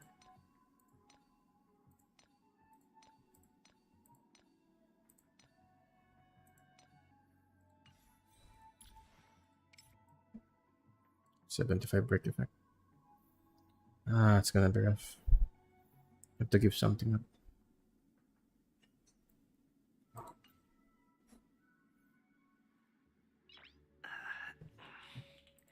Nice.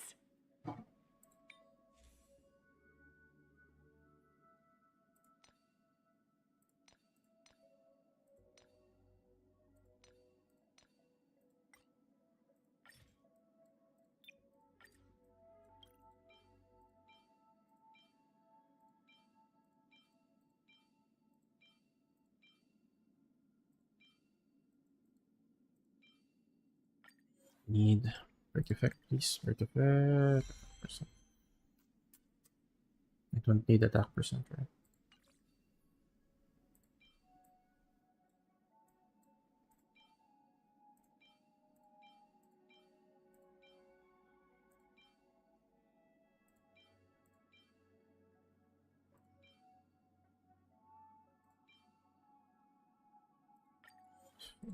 Break effect, please. Defense.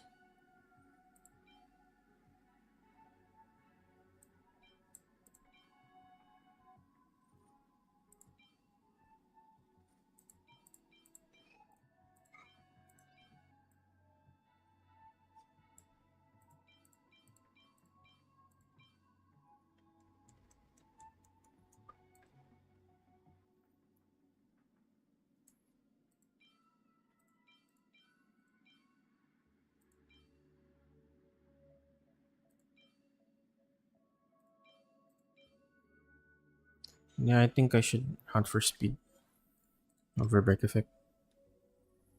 Just for speed, please. Speed. Speed, please. Speed, please. You're kidding me. Speed, please. Schmuck me.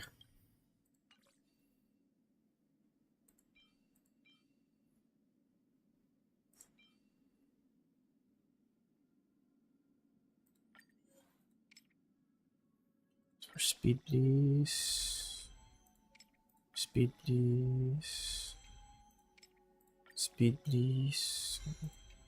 Okay, speed, please. Seriously, man. I'll have to feed this.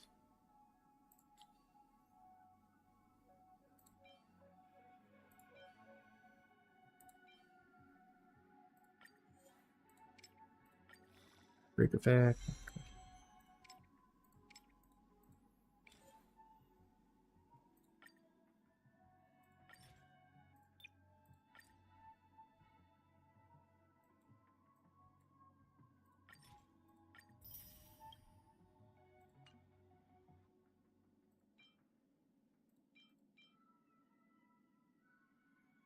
Defensive hit rate.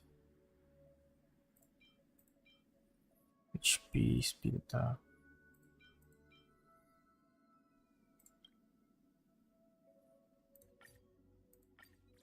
Speed, please. Okay.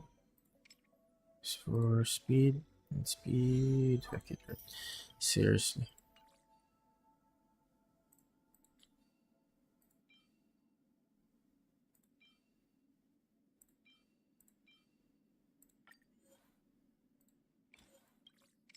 Break effect, please. Defense.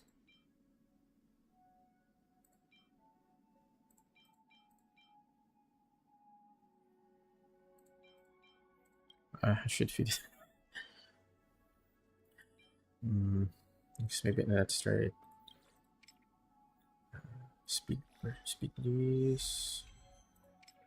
Speed, please. I need speed. Speed, please. Speed. Speed, please. Come on. Why is it hitting everything except speed? Attack, speed, defense.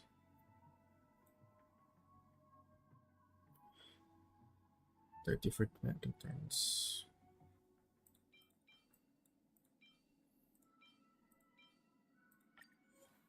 Break effect, please.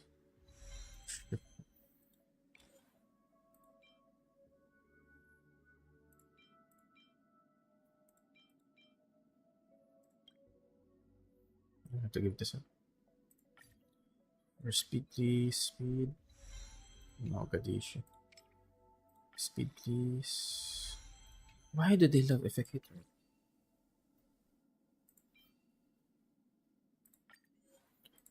Break effect, please.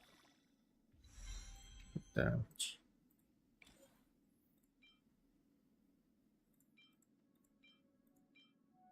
What?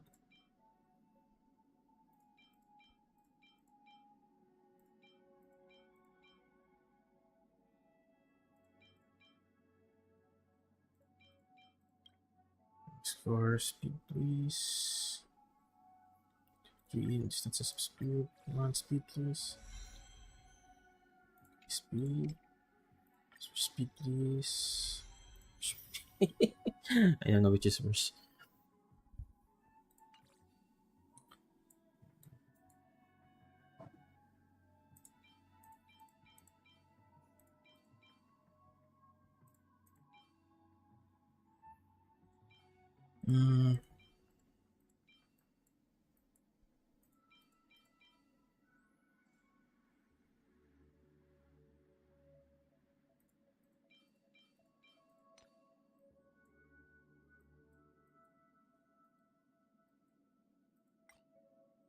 Seriously?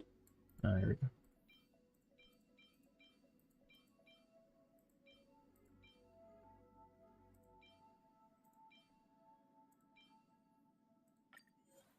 Break effect, please.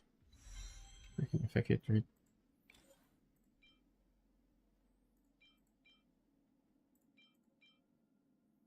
HP attack.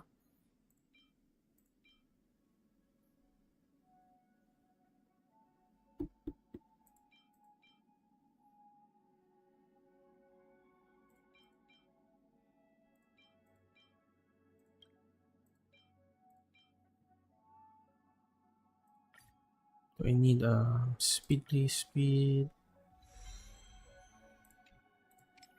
Speed, please. Seriously, man. Is there like a magnet?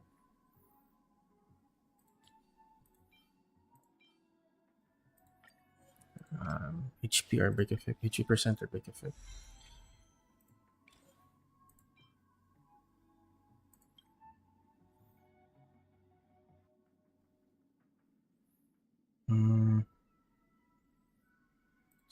Speed percent, please. Speed, come on. Or speed, please. Okay. Okay, Lord, I'll take it.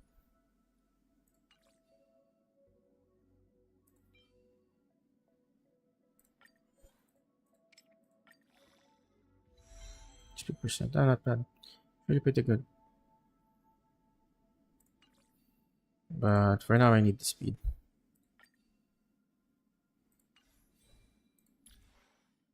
$143. Need 2 more.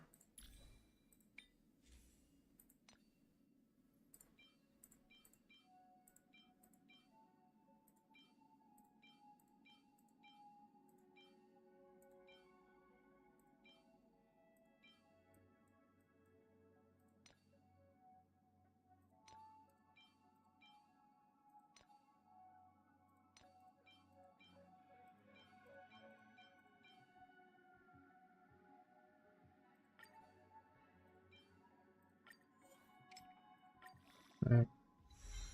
Shma. 46.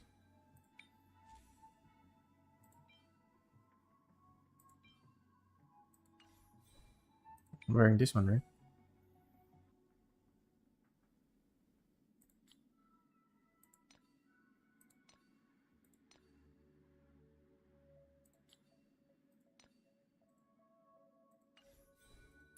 Okay, 146. Yes. 64.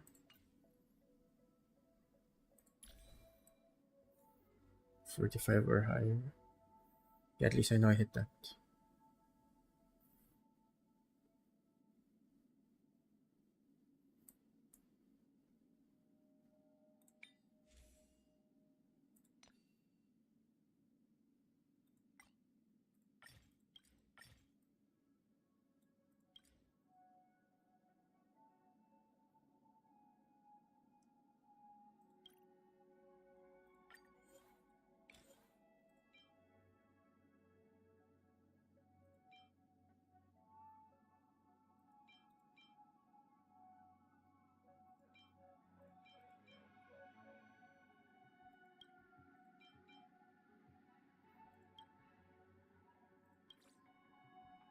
So, break effect. Yes.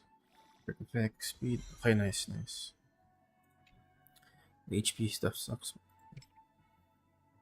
Break effect, speed, please. Shma.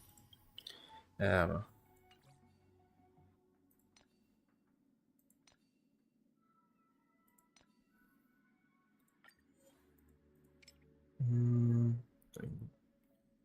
Effect, speed, please. Good damage. He's serious. HP, defense, good damage.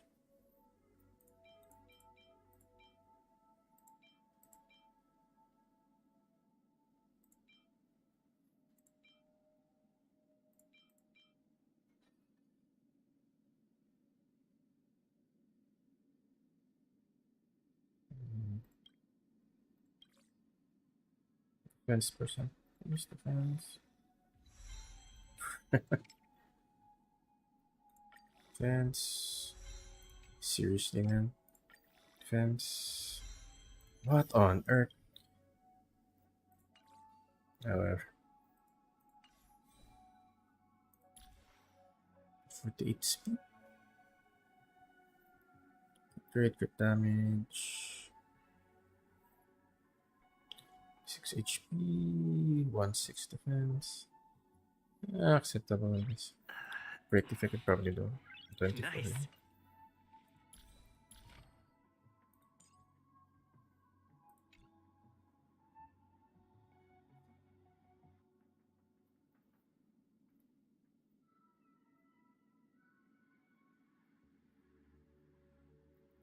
Also, I should probably improve him as time goes by.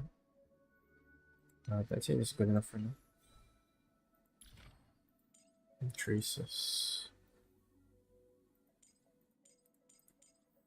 I wonder what he uses though. Okay, good. Harmon. Before our paths diverge, savor the shared journey. Before our paths diverge, savor the shared journey. Before our paths diverge, savor the shared journey.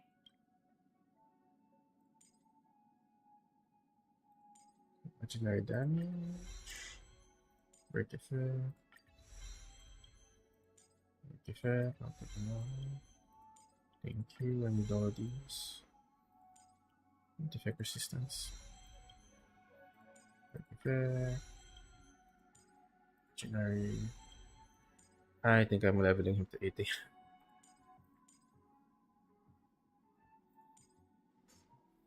Talent.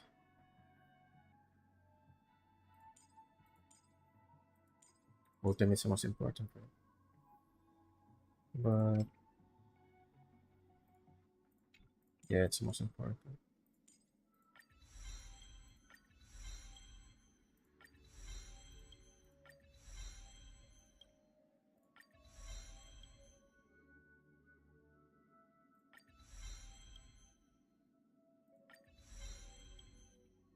Let's put it at 8 for now.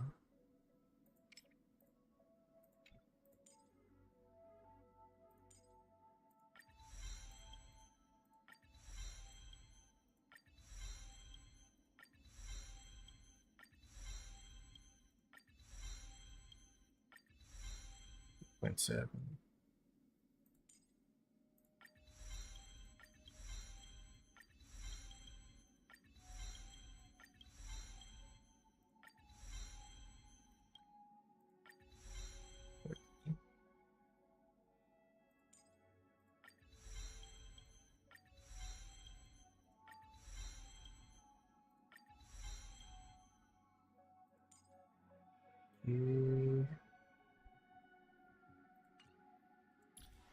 I should probably level him up. Yeah, that's a lot. So Journeys never end.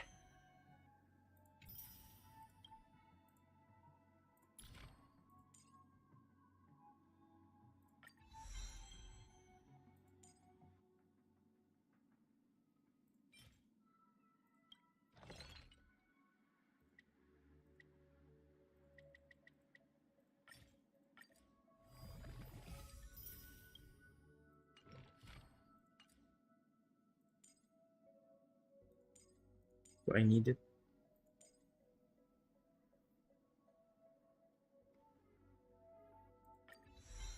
Sure, I need that. Imaginary damage boost.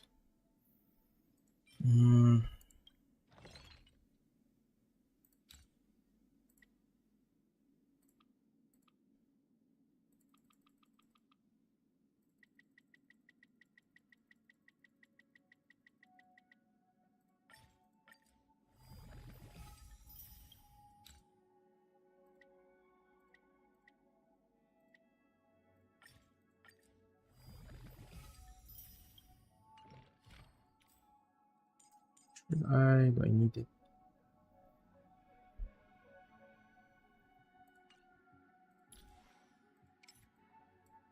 I'm 61%.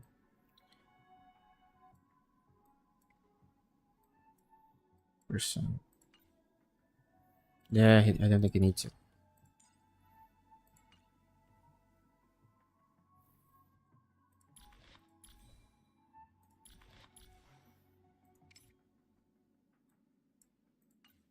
Yeah, I'm pretty happy with this.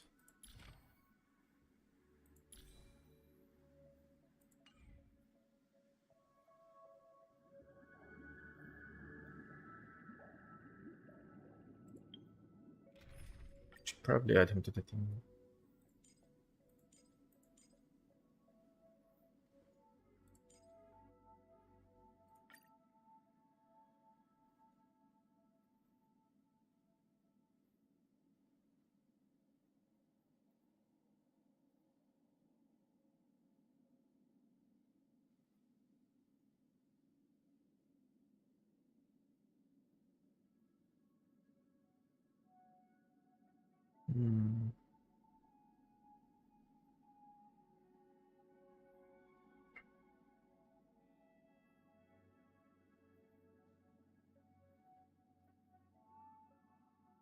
Break.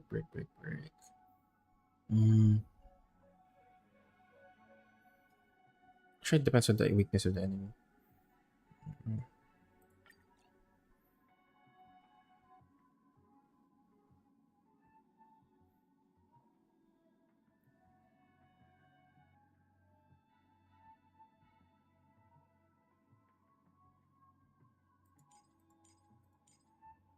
How about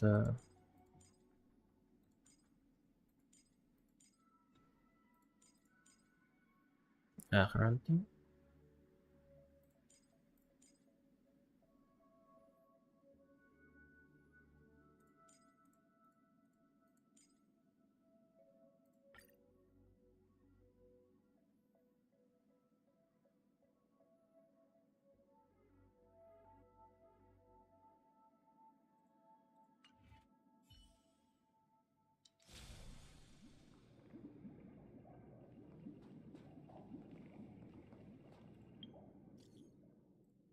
Seriously, man.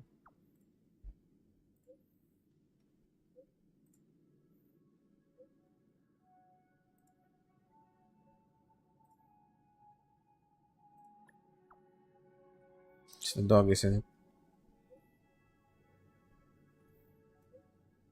Hmm.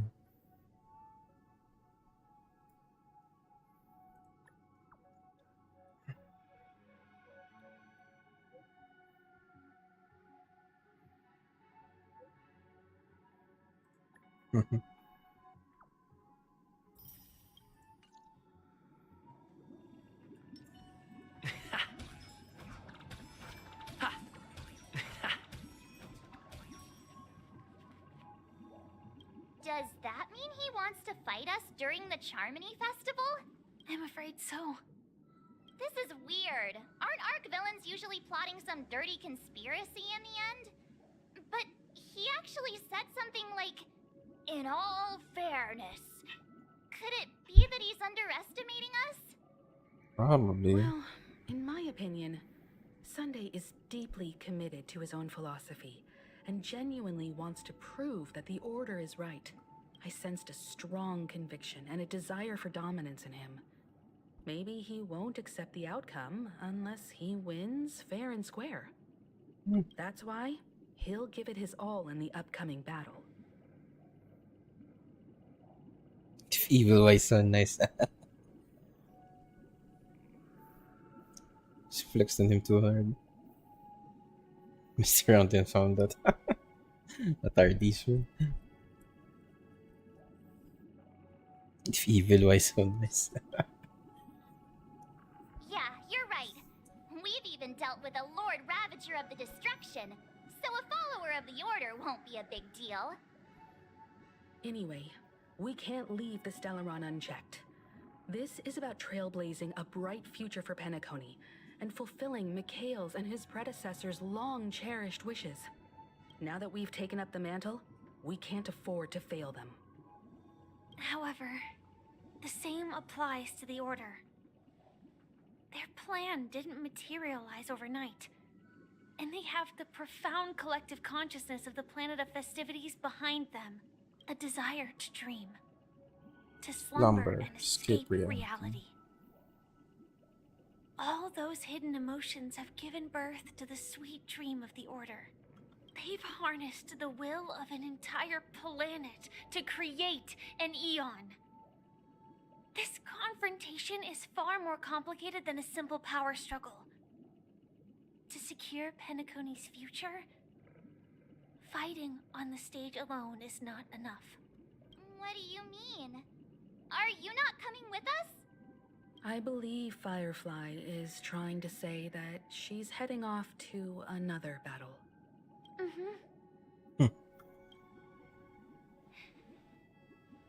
Before I left, the Destiny Slave told me that this journey would bring unforgettable rewards.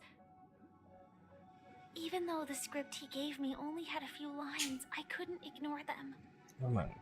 Because one of the lines said, "I'll experience death 3 times in the land of the dreams."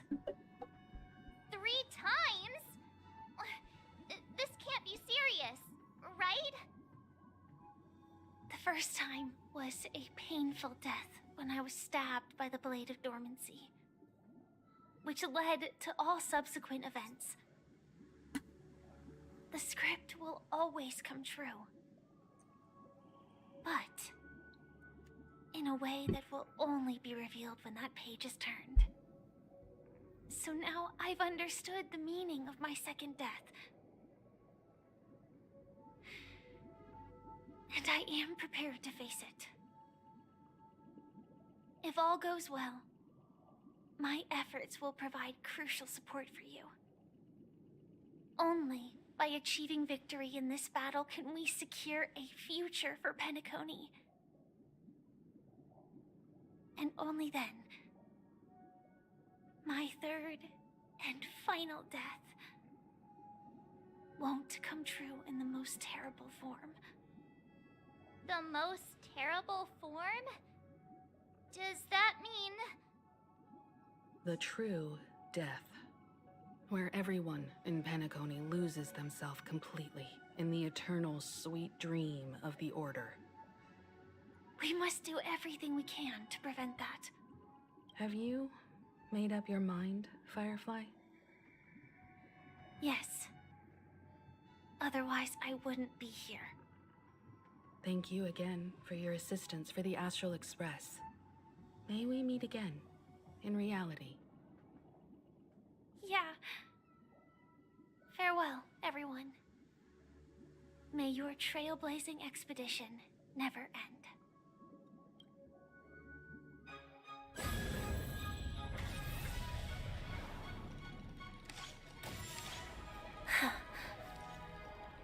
I dreamed of a scorched earth. Everyone, are you ready? A new shoot sprouted from the earth. It bloomed in the morning sun and whispered to me. Orewa Gundam da. Like fireflies to a flame, my biggest death. May we meet again in reality. Man, Sam's so cool.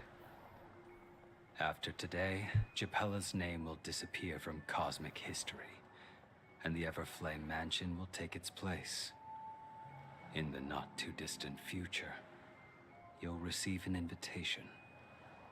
That's your next stop. Land of the Dreams. Penacony. Penacony. I hope you find whatever you seek there. Be it answers or salvation. You mean my 3 deaths? Silverwolf told me about it. It's such a shame that it's not part of my script. Well, I want to live. I'm never afraid of death. The opposite of death is eternal life, and that's something I'll never desire. People die, and I am no exception. Death is like a script, a fate that cannot be defied. But that's exactly why we have to choose where we want to rest forever. Do you exist just to perish? Are you not the same, Blade? The end you desire is not one dictated by others. If I were to die now, I would only be a weapon. I believe I should die as a human. Though its definition escapes me, isn't this the answer that ordinary people look for their whole lives? A name that can be carved onto their tombstone. The tombstone that belongs to me once bore the inscription, Glamoth's Iron Cavalry. Then it changed to Stellaron Hunter. But one day, it will bear the name Firefly. And all the brilliance she showed at the end of her life. Nice. That's quite unexpected, old man. Who would have thought your crazy plan would actually work? Do all you nameless fools just act on a whim? I can sense that this false sweet dream is coming to an end. The nameless may be young, but they had the ability to achieve this goal. Just like you did in your time. It's a shame you won't be able to see it firsthand. Maybe I won't either. Once something fictional is seen through, it ceases to exist. Yeah, not just those nameless. Even Mr. Wings is just like you. Stubborn, won't listen or give up, no matter what. Well, fate is unpredictable, I guess. If we weren't bound by those cursed paths, maybe we could have had some good talks. But in the end, we managed to do it. And now we can find solace. Remember how those idiots cursed us? They said, "Go to hell, you worthless traitors." Well, I don't know if they really meant it, but if longing for freedom means going to hell, then I'll be joining you soon, you old fool. Let's get together and have supper again in hell. Oh, I almost forgot. There's one more thing. Here's to you. A glass of hello and goodbye, Trailblazer.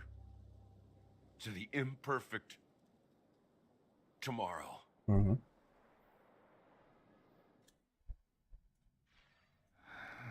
It's warm here, isn't it?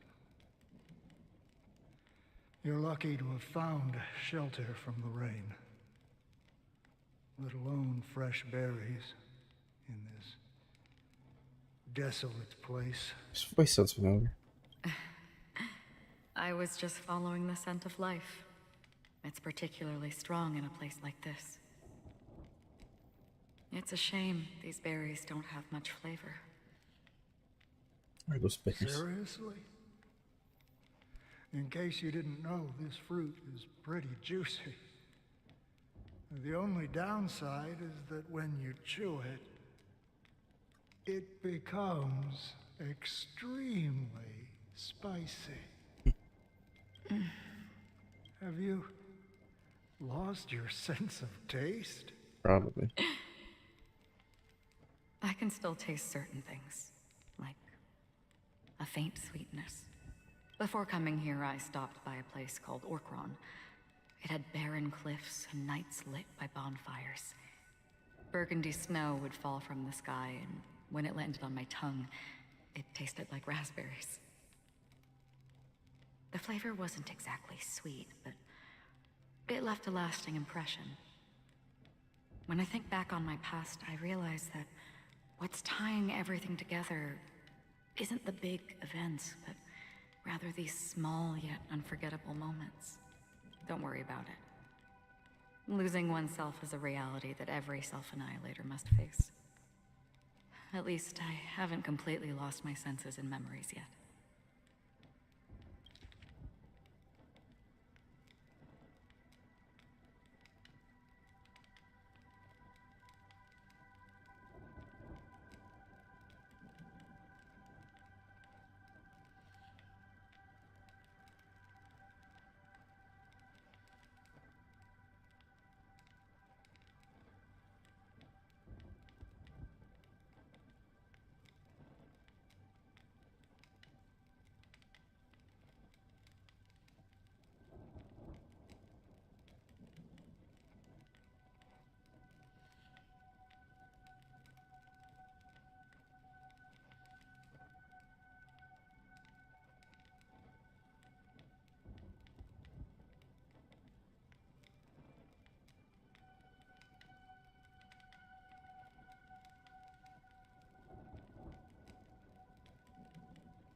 Sorry about Well, that. congratulations on adding another footnote to your journey. By the way, are you always alone? No, I had a companion in Orkron. She's a short, nameless girl who aspired to explore IX. She always said she'd walk a path deeper and farther than Akavili's.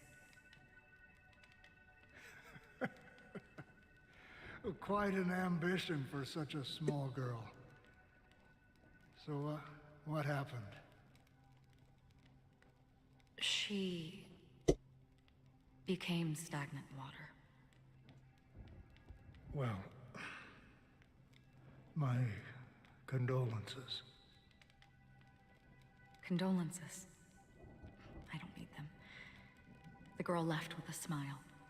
She never regretted her choice and most definitely wanted me to say goodbye with a smile. So, that's what I did. That's proof that you're grieving for her.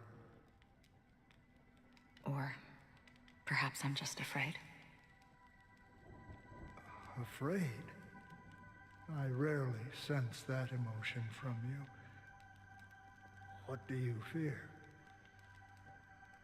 I'm afraid I'll forget the 30 days I spent with her, just like all the other days in my life. Most of them have already washed away with the rain, disappearing into an unseen realm. I fear that those vivid red memories will fade away too. There isn't much color left. And besides the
warm red, there's almost nothing.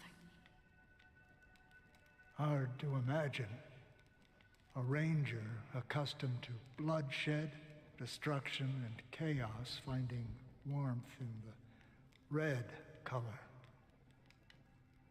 Because I have experienced this warmth many times. Long ago, I promised someone that I'd bring it to more people. And that for every remaining moment of my life, I'd strive for a better ending for all. As long as this red color still lingers, I have a chance to fulfill that promise. It represents a burning fire, a blooming flower, the berries in this cave, and life itself, fleeting yet still dazzling. In the end, it will lead me beyond the horizon of existence. And on the other side, I will cut off nihility. The one blessed by the sleeping and shapeless is considering how to kill them. That's truly pure nihility. But you're right about one thing. After spending so much time near this stagnant water, only when I look at this vibrant red fire do I realize that I'm still alive. When will this rain ever stop? Perhaps when the sorrows of the departed have finally quieted down, the sky will clear up.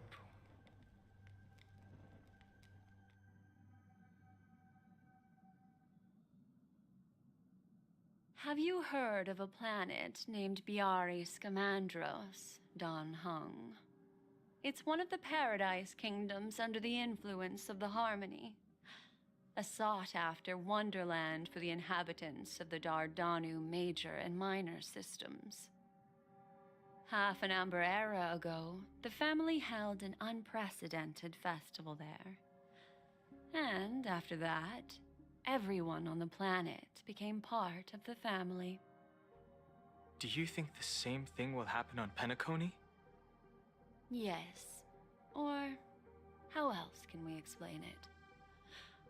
The family deliberately used the Watchmaker's invitation to keep all the Pathstriders here, but banished the Emanator of the Nihility.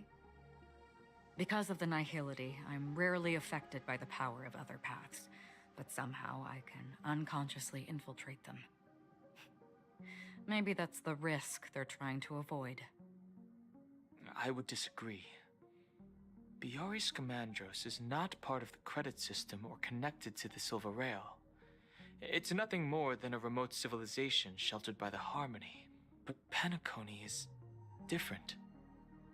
If the family messes with Penacony, that would be like declaring war on almost half of the factions in the cosmos. They have no reason to do that. No, they don't. If they truly serve the Harmony, that is. What do you mean? The path in Penacony is impure. The Harmony here has impurities. Do you remember the Ancient Swarm disaster? Tazeront, the All propagation, that brought simulated universe endless stamping havoc off. to the universe. And it eventually evolved into a fierce battle among all eons. Mm-hmm. Two paths lost their eons in that war. The propagation and the order. Coincidentally, their downfall is related to a certain eon. Harmony. Shipe, the Harmony. Legend has it that they participated in the crusade against the Imperator Insectorum and devoured Anna the Order for unknown reasons. Nice. Forgaroni. So you're saying that the two leaderless paths are working behind the scenes? That makes sense. But I don't see any descendants of the propagation in Penacony. Could it be that the remnants of Beyond the Sky Choir are hiding within the family, trying to resurrect a fallen eon? I can't say for sure, but they're definitely planning something for the Charmony Festival. Whoa, Boo, this is getting way too complicated. Is this why you want us to leave Astana right away? Are you giving up? The Charmony Festival will start soon. There's one thing that I need to confirm no matter what.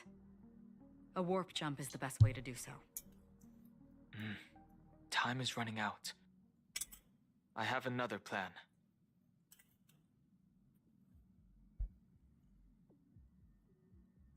Hold on. Are you thinking of using the Jade Abacus of Allying Oath? Exactly. The assistance from the lawful Cloud Knights would be enough. Think it over carefully. You can only use that once in your lifetime. I have considered it thoroughly. My companions are... they're also once-in-a-lifetime treasures. Good answer, man.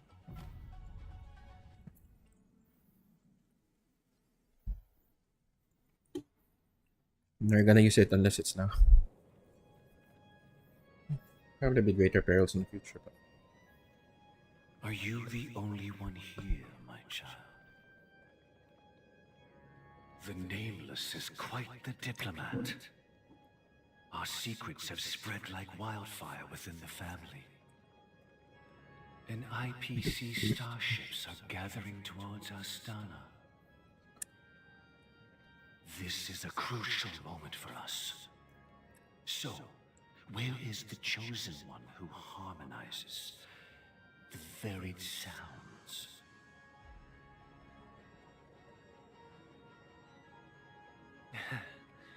What do you mean, Master?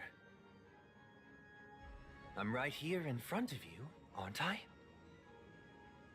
You know, she was supposed to be the star of the Charmony Festival in our plan. I'm gonna make Robin the vessel, aren't they? But the plan has changed. As her brother, I know she doesn't want to sing for the Order, so I'll take her place. You've always been wise beyond your years. I'm sure you understand the consequences of your choice. If you consider this a betrayal, well, there can't be two suns in the sky. I'll step up and take down the other sun if necessary. Do you believe in karma? If karma exists, then everyone has their own karma. You have yours, and I have mine. And my karma has nothing to do with you, Mr. Gopherwood.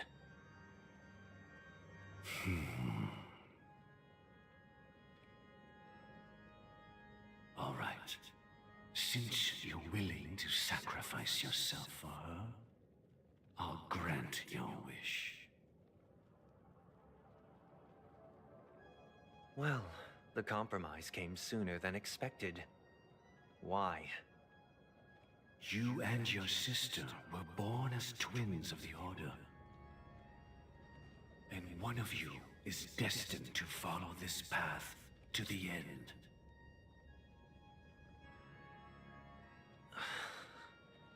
Is this part of your plan? Of course. You're still as clever as you were when you were a child. The opening is near. Go, my child. Seize the power.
reveal your karma. I have one final question, Master. Why did you choose to bring the Order to Penacony? Wouldn't it have been better to choose a desperate world instead of a city filled with hope and dreams? Why? It's for justice, my child. I wonder what that means. If we lose justice in our hearts, we'll make the same mistake as the Harmony did. So, it's not you who manipulates the dreamscape with the Stellaron, but... Well, that's where our conversation ends. Go ahead. The 107,336 so specific. souls of the Oak family have dreamed of this moment too many times.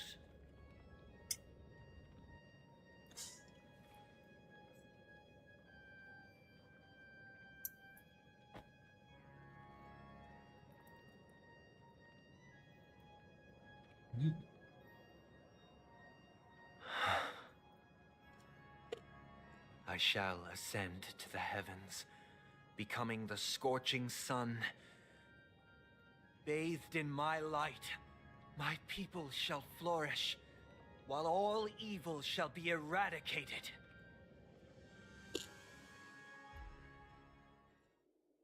This is the interior of the Penacony Grand Theater. Theater. It's quite exhilarating to be flushed into the air by Soulglad. But why is the venue still closed when the Charmony Festival is about to start? And not only that, the entire theater is eerily quiet. No audience, no staff, no one around.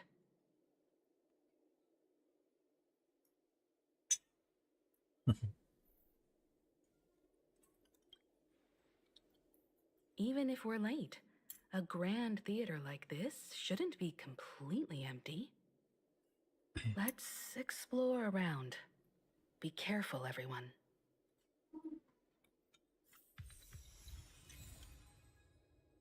The 3 minutes per fathers.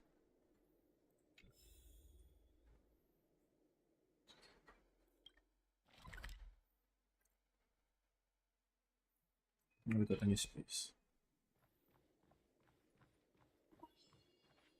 Please stay tuned. Shoot.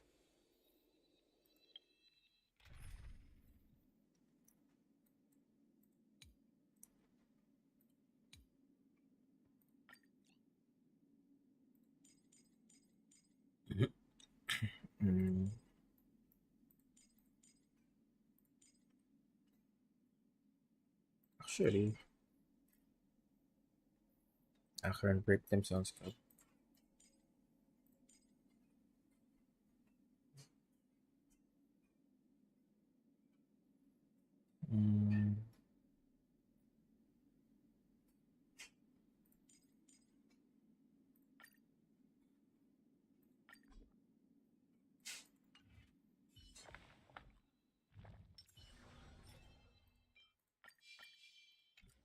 Stream forth the gleam of old blades. Don't forget to let your friends in on the action.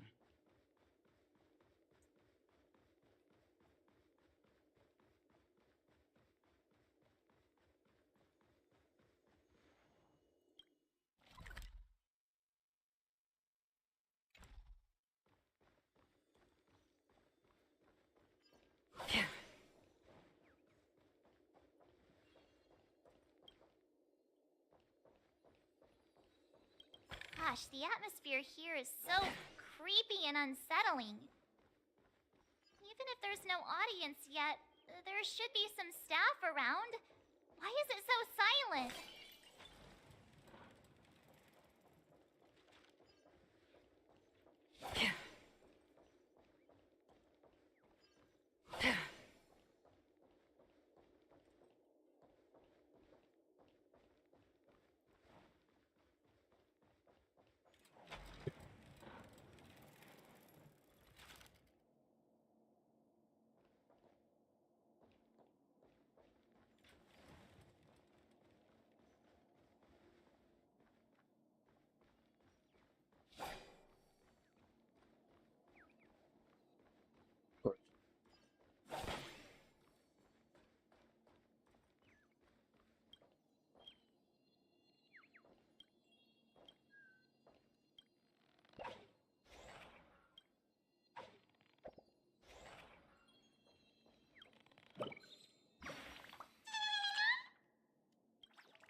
Vermilion.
Hmm.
Yikes! They scared the life out of me!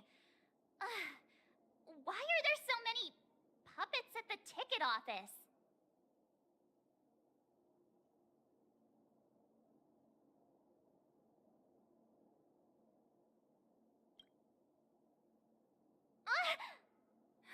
Stop it! Are these puppets part of the stage setup? Even so, it's so eerie that the entire front hall is empty.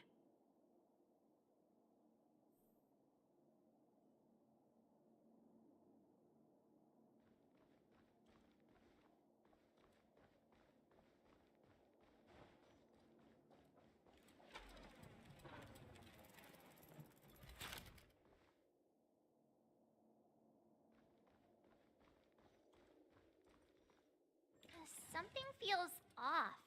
We're in the right place, right? There's no other grand theater in the dreamscape. So Sunday's messing with us? He said we'd have a final showdown on the stage, but why is there no one here? My apologies for the delay, March 7th. You scared me! Where are you now? I'm waiting for you behind the curtain. Following the Asdana tradition, I invite you to enjoy a stage play in 3 acts before the festival begins. Seriously? History is a mirror reflecting the universe's true essence. Let's use this opportunity to delve into the rich history of Penacony and the Eons. Interesting. Within it, naturally, the future takes shape. Let us commence with the dawning of the world. After the Dusk Wars, darkness veiled the sky, and chaos consumed the earth. Enna the Order emerged, destined to restore all existence. That marked the first day. It's really religious thing, huh? Mirrors Christianity a bit.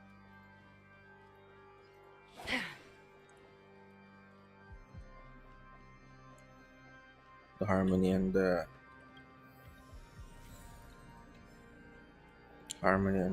order.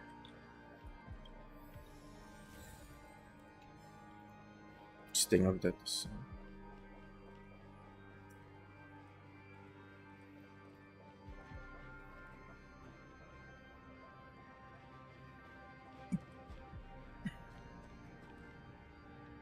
oh, schmuck. They gathered nebulae and forged them into picks, thus creating a grand lyre with black and white keys. Strike the white keys and the sun rose. Strike the black keys and the moon rose. And so, the cycle of day and night arose. That marked the second day. Set of biblical analogs.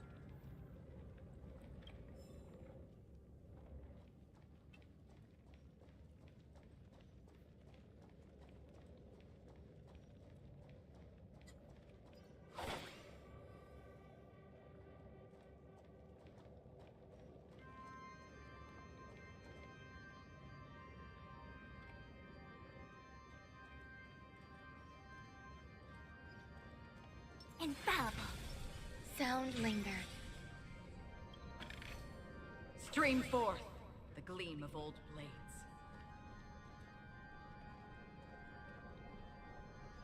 Shove!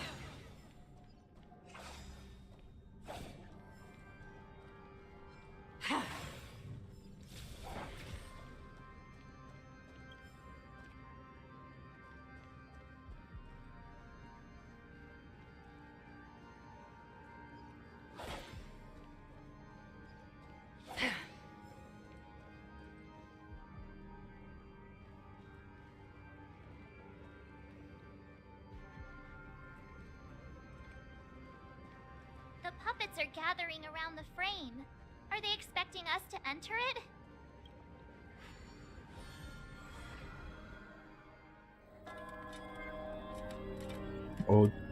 Ode to Persona.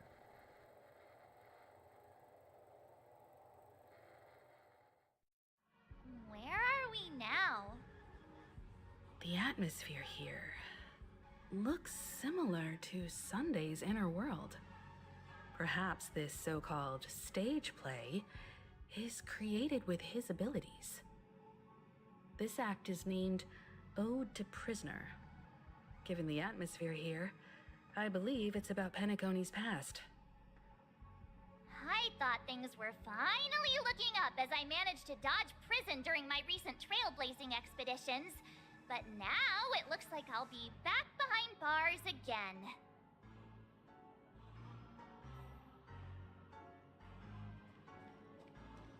I genuinely wish to avoid a violent clash with my esteemed guests from afar.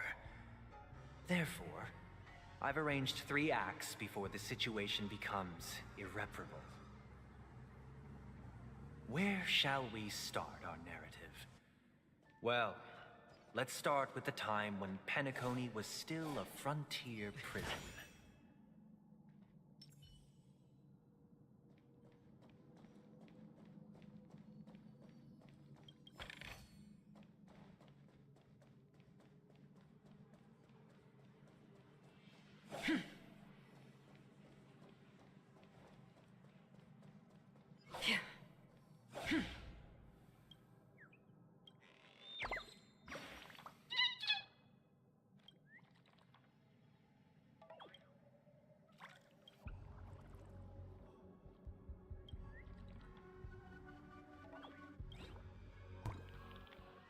Cofferwood.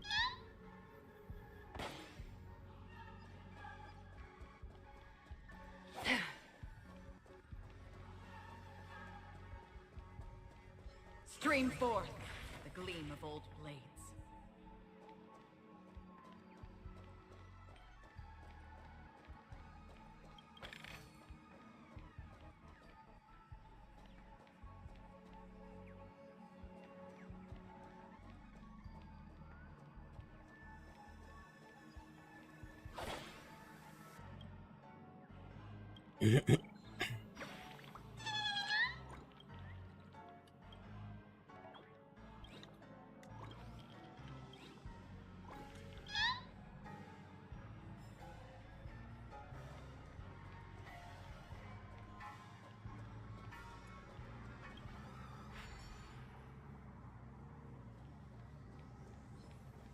Stream forth the gleam of old blades. Over some scrap green bubbles in the map due to them being unconnected possible platforms. Can't form bubble bridges. So corresponding dream modules. Their trajectory will be highlighted. Solar panels, dream module can be moved along the designated trajectory. Dream module discard a dream bubble on its surface, also move with it. The dream bubble meets requirements of forming a bubble bridge. Let's look on Geo, approach with the bubble charge and manifest bubble bridge. Okay.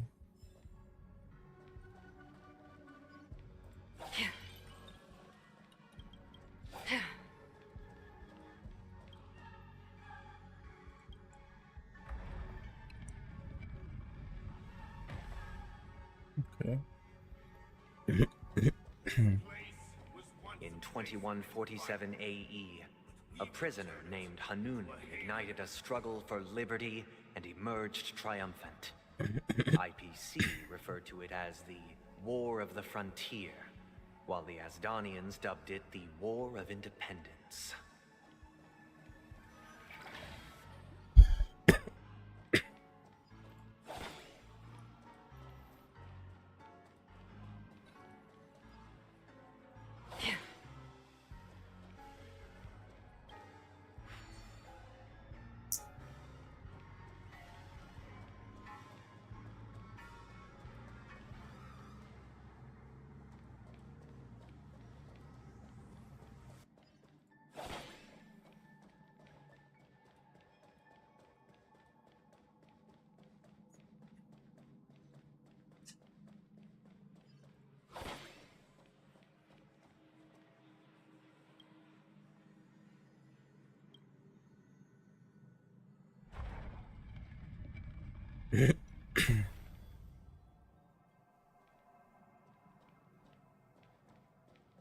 Oh, get the map.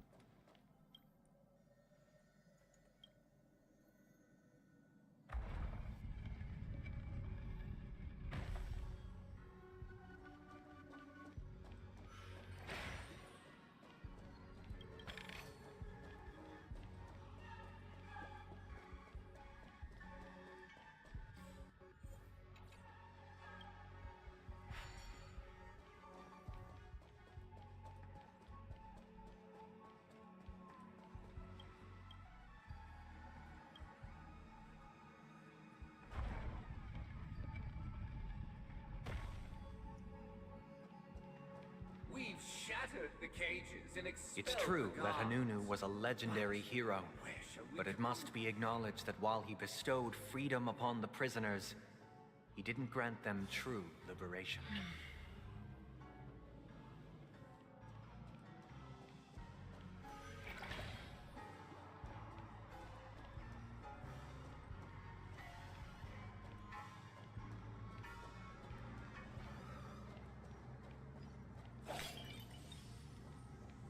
Thank you for staying here, honorable travelers. The However, three nameless I stayed need on the you to planet, banish the guards, endeavoring to so spread they are the no tenets longer of Trailblaze throughout the frontier prison. Alas, their efforts proved futile.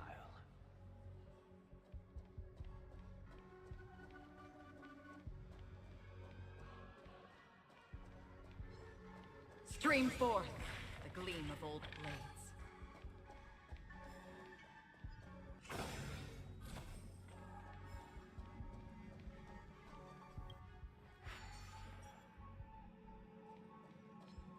Stream forth the gleam of old blades.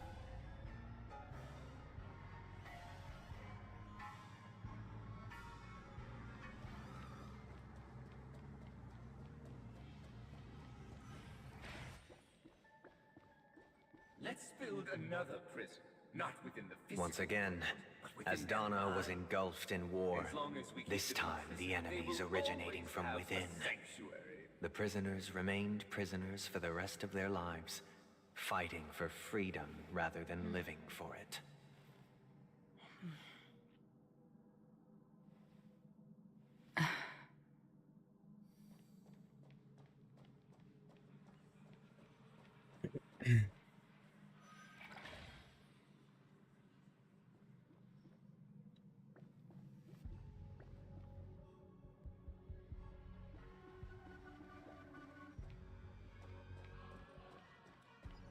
Stream forth the gleam of old blades.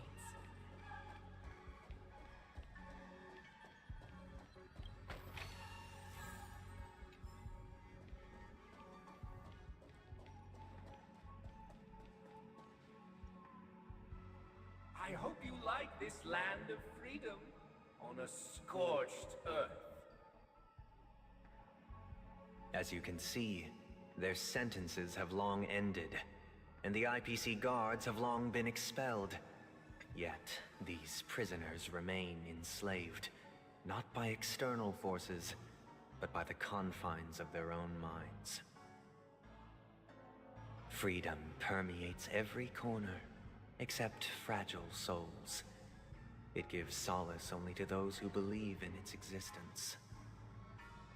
Prisoners, this is my order. Learn the essence of freedom and teach your fellow prisoners to fight for their lives.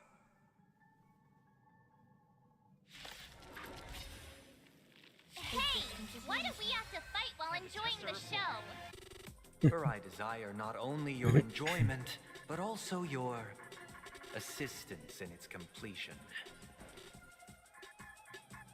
Every petal in life's garden, all will be swept away by the wind. Let's improvise. Some value, I suppose. Yeah. Converge and awaken! The mood is set just right. Let the show begin!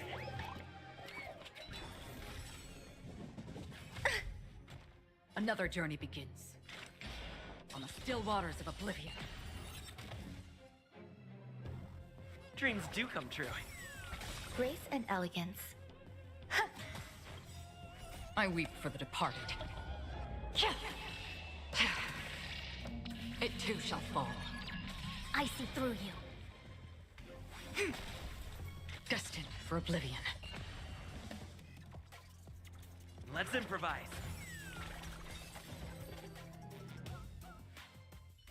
No one can restrain you anymore. You are free. Thus concludes the first act. Amidst a raging war, the frontier prison headed toward becoming Land of the Exiles. This must be how Penacony was constructed. With the aid of outsiders, the prisoners were finally liberated and established the Land of the Exiles. However, it appears that Sunday aims to convey the spiritual plight of the prisoners more than the physical aspects of imprisonment. This show is a bit too literary for my taste. But the battle part is quite easy to understand. Anyway, we've arrived at the exit. Let's go!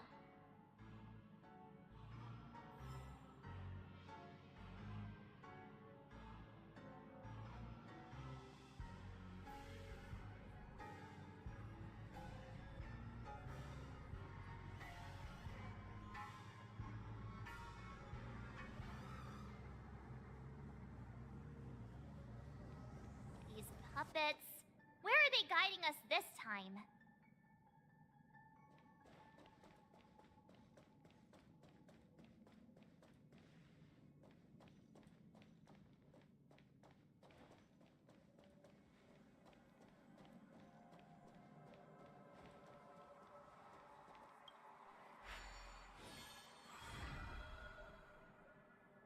They transmuted streams of stars into inked nibs, creating symbols to be pronounced and counted. They molded stardust into flowing rivers, assigning the righteous upstream and the unjust downstream. Thus, all things were marked, and the world learned to discern between good and evil. That marked the third and fourth days.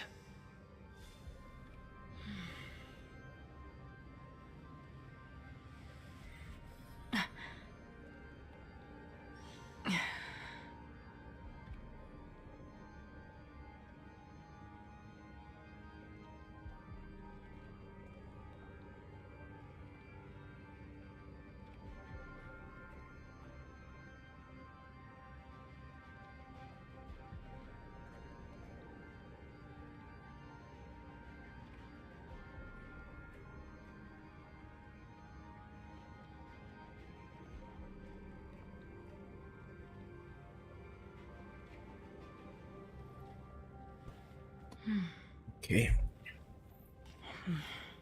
Done eating lunch?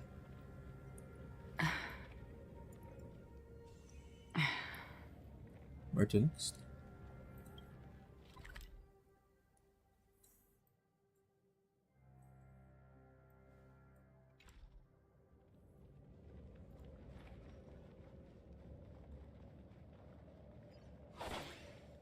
I really want to do everything on go, but save the exploration for later. Just want to finish the story.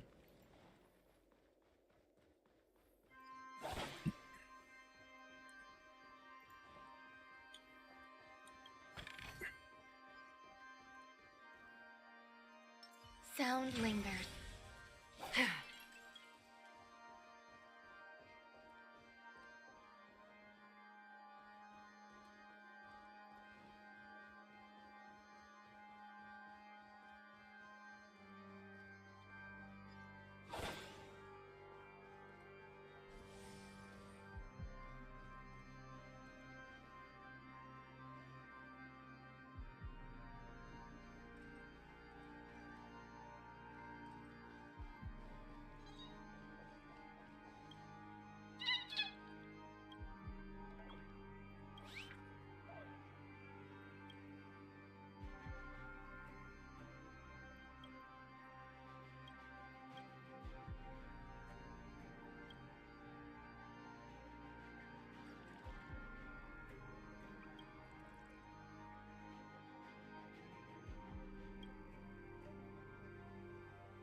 Look!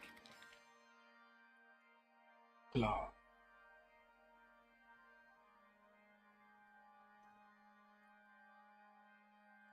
Another frame!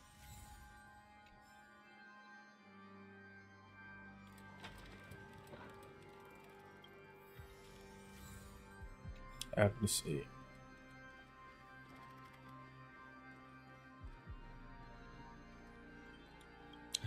It's like a plain Agnes Day.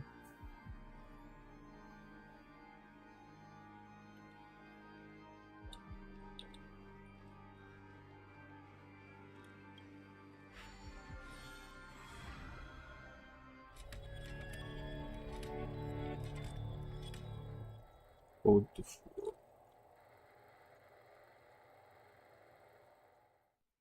Ode to Fool. This must be the second act. The surroundings are different from before. The stage decorations look a bit tidier now.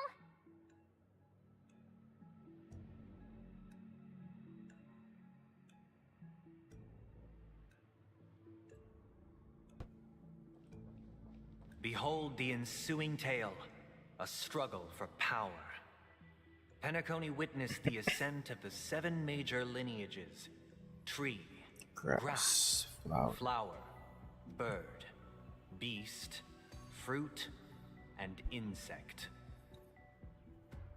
Peace never truly graced Land of the Exiles. The history in this era is rich and intricate, so please allow me to present it in allegorical form.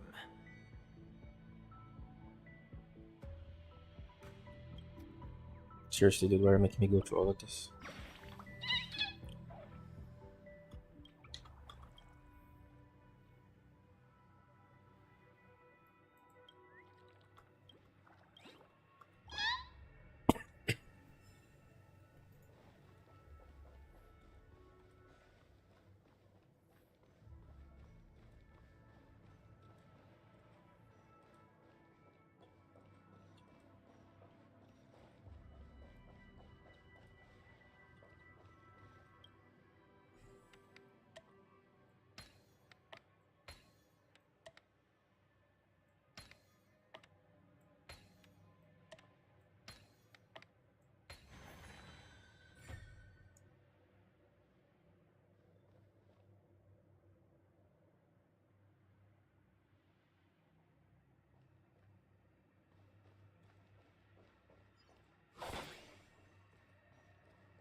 Stream forth the gleam of old blades.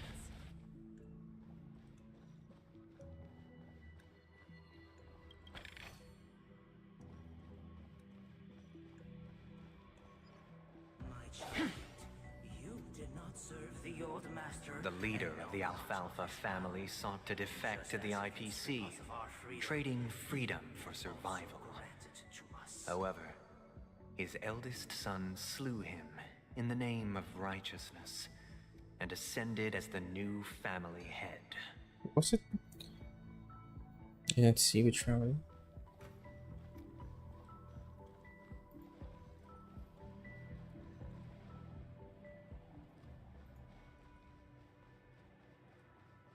Oh, right. Should have went that way.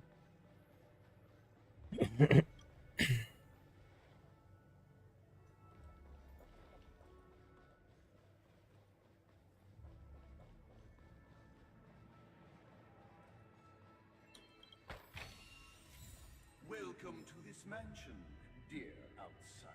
Land of the Exiles was in disarray, besieged by both internal and external perils. Though the 7 major lineages appeared united on the surface, each harbored their own ambitions, leading to ceaseless conflict. Stream forth the gleam of old blades.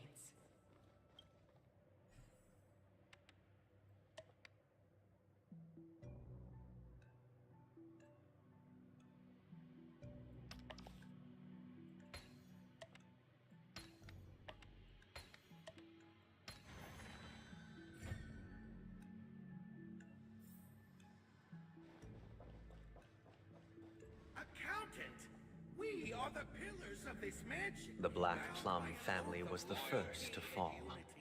They withered away in the White Desert event, orchestrated by the Alfalfa family. Because Master shaped you from clay, but forged me from fire, I'm superior to you.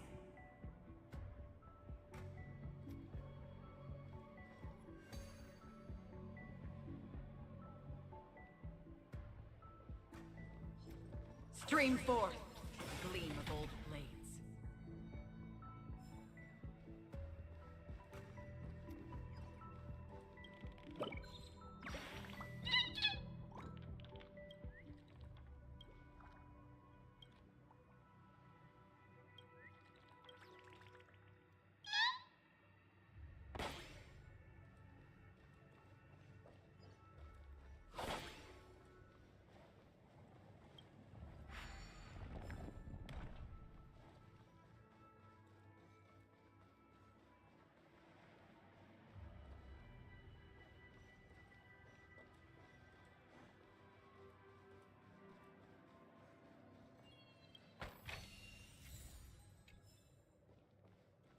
Stream forth, gleam of old blades.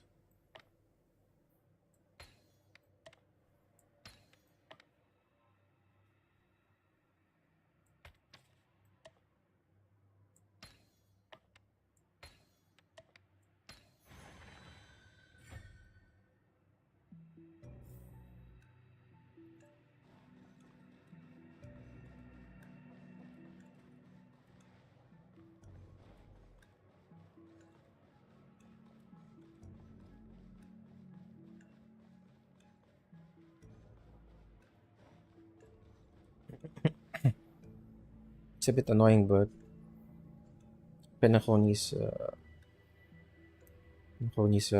dream eras like this is pretty cool actually. They're just pretty annoying to travel through.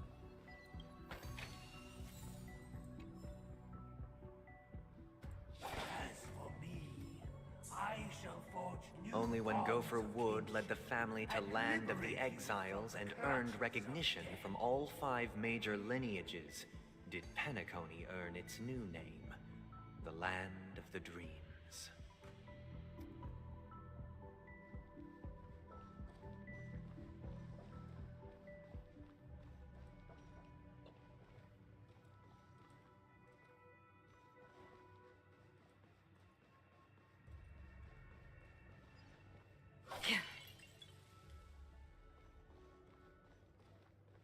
Dear outsider, I beseech your aid in purging this mansion of the poison spread by the lurking instigators.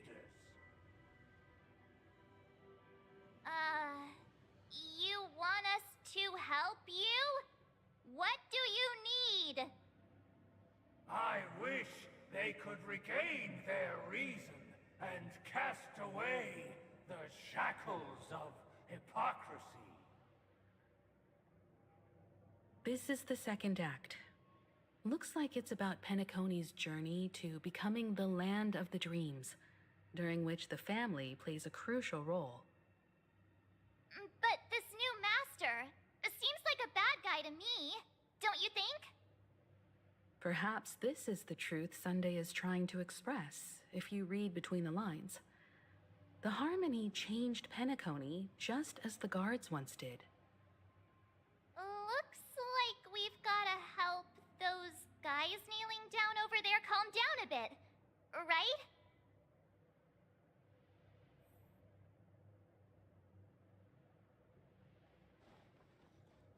Where are you? Guess we won't be able to leave.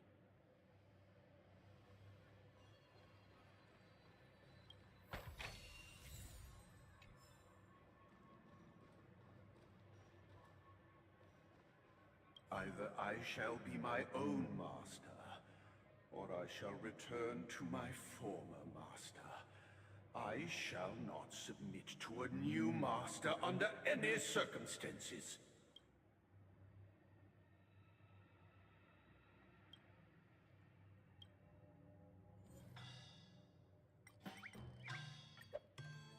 Without a master, who can grant me true freedom? Master is no longer here. I thought I'd be free, but I'm not. Now, without my master's command, I'll have to seek guidance from the blind.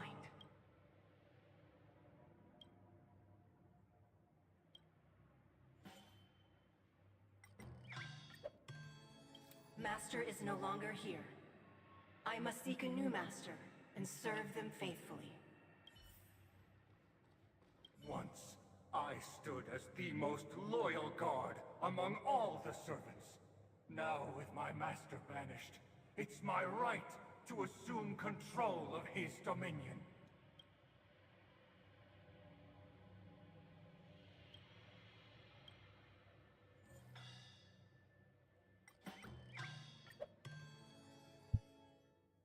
My former master has long departed. But why do I still fear the remnants of his creation? Master! Oh, you will return in due course, and I shall stand vigilant, awaiting the reward for my loyalty.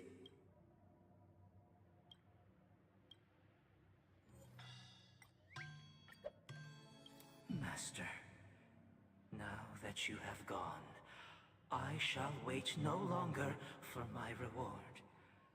I shall seize what is rightfully mine. In the absence of my master, I am free. But without their guidance, for whom 1, shall 2, I 3, 4, 5.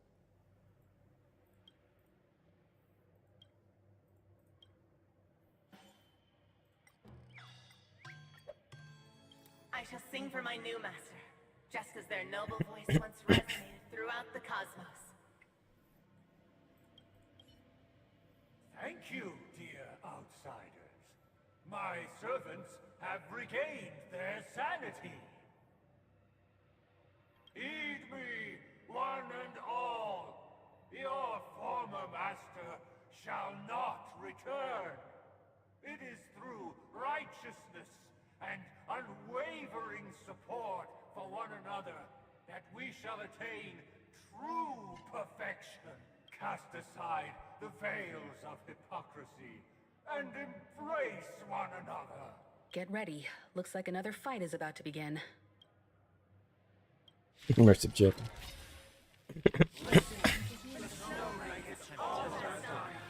The sky trembles, and the earth teeters on the brink of collapse. At the edge of the silver universe, the first buds sprout under the rising sun. Let's improvise. Ghost of Christmas past, present, and future. Every petal in life's garden, all will be swept away by the wind. The mood is set just right. Let the show begin!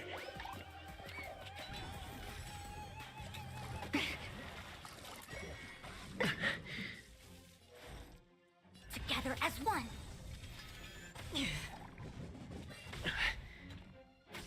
All things in this world have their laws. Human creations. On the still waters of oblivion. Dreams do come true. Some value, I suppose. Yin and yang. Again?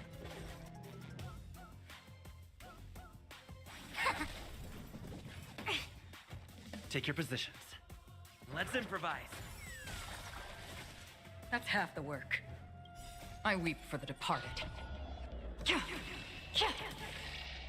It too shall fall. Destined for oblivion. Alas, they remain but slaves till the very end, with the illusion of freedom. Thus concludes the second act. Amidst an illusory harmony, Land of the Exiles charted its course toward becoming the planet of festivities. This is how Penacony fell under the family's control. Since the arrival of the Harmony, the Land of the Exiles has undergone dramatic changes, not all of which have proven beneficial. This guy really loves dramatic scenes. Bet he comes from a whole lineage of stage performers.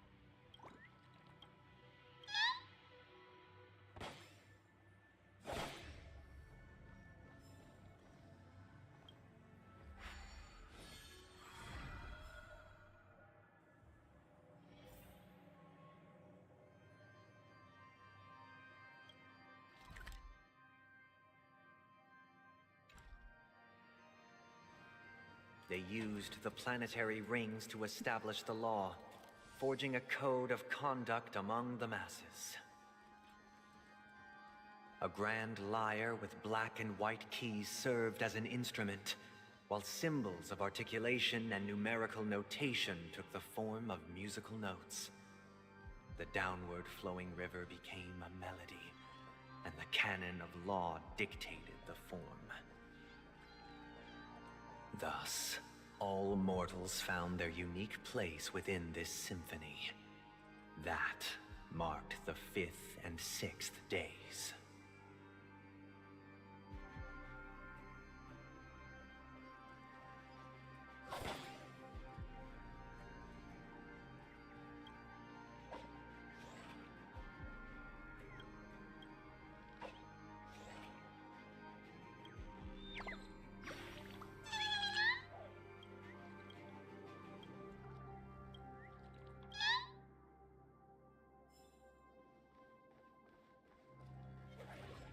Stream forth the gleam of old blades. Not formidable anymore.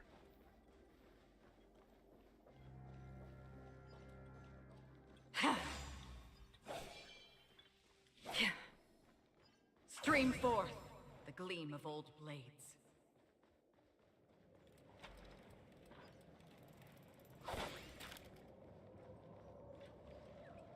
Sound lingers. Please stay tuned.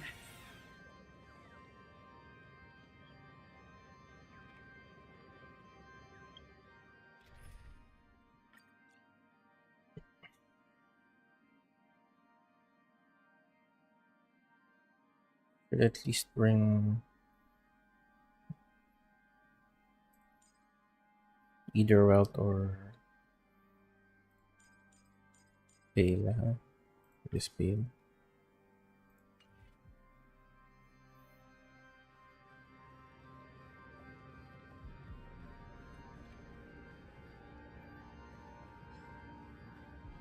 Please stay tuned.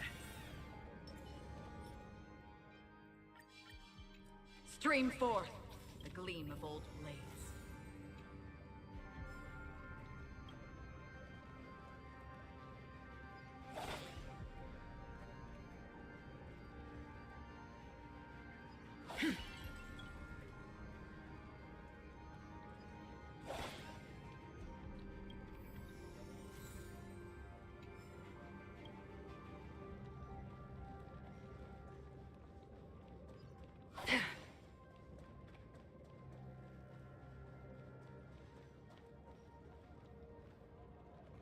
This guy is really into these puppets.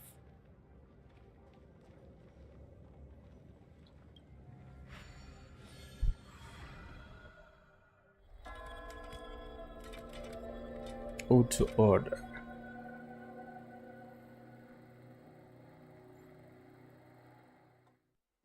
Oh, I get it now. The last scene is all about singing the praises of the Order. And the atmosphere here is completely different from the previous two scenes. Order.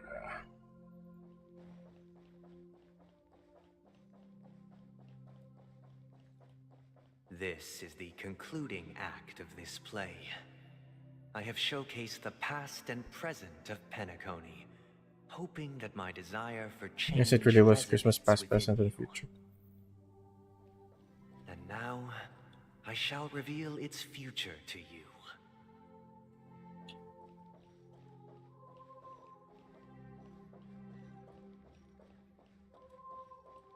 How am I supposed to get to that?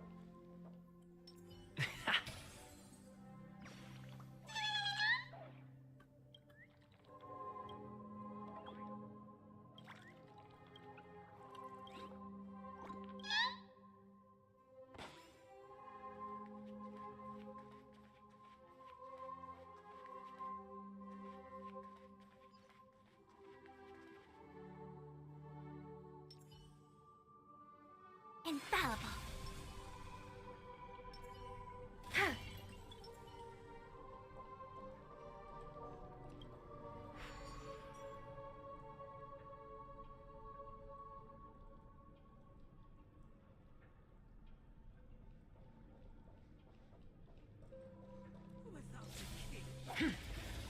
Oh, what the?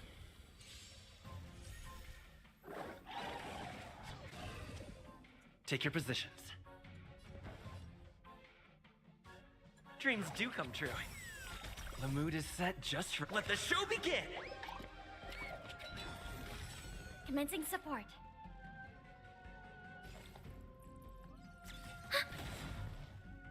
It came together. Converge and awaken. No matter. Another journey begins. Did the rhythm get messed up? Let's improvise.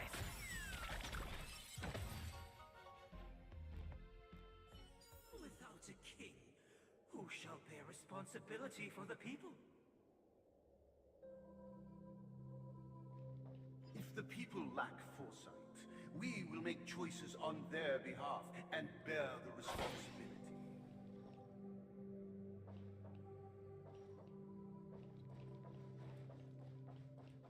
Let's try going the other way first.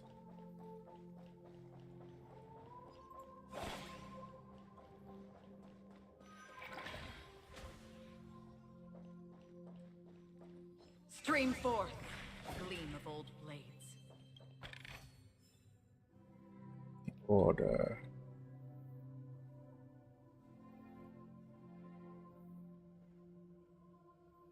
Infinite storehouse.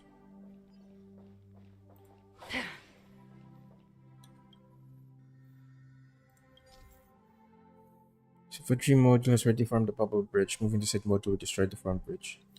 Expand on building bridge will be returned. Okay.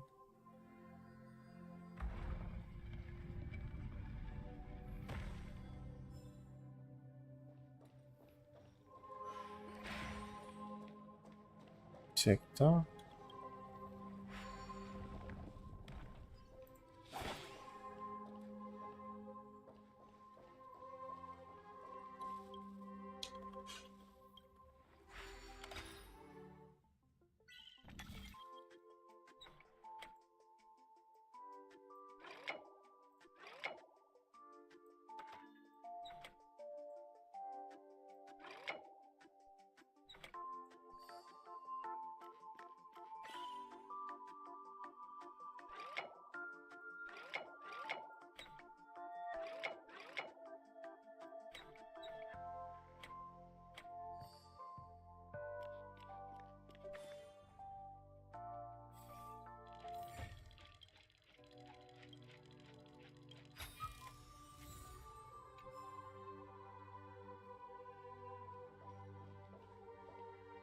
Mhm.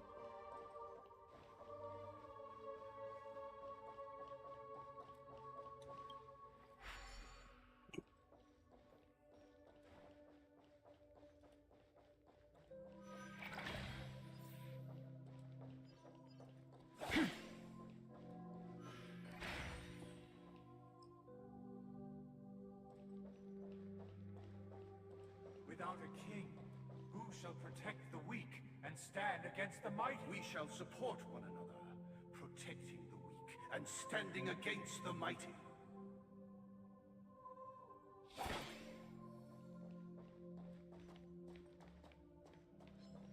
Stream forth, the gleam of old blades.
Wait.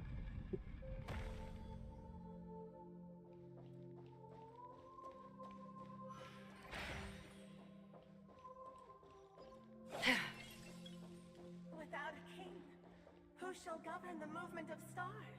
Before the ebb arrival and of flow the of time. king, everything followed And its the natural course. And so it shall continue even after the king's departure.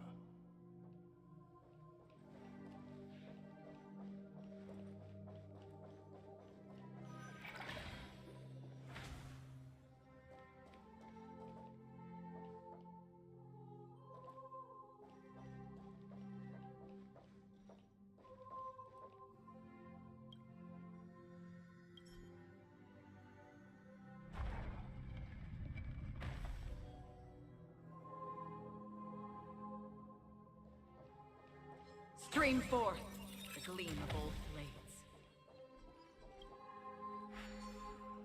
But after the king's departure, who shall become We the no new longer king? have need for a king, for we have become kings of all things. Okay.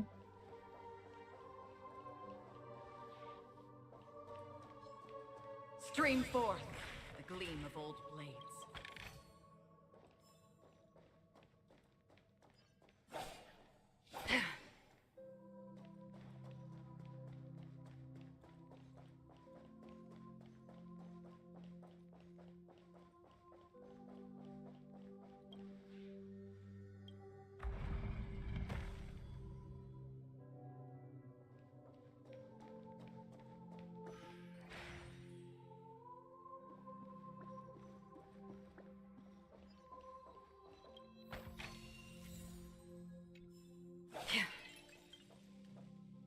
Please stay tuned.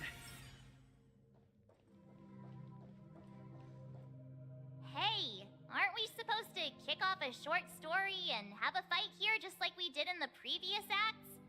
Why aren't any of these puppets saying anything? Perhaps we'll need to complete the story ourselves, just like we did before. So, do you think their mind needs tinkering or something?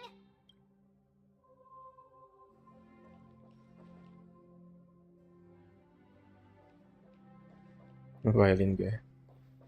Pretty cool actually.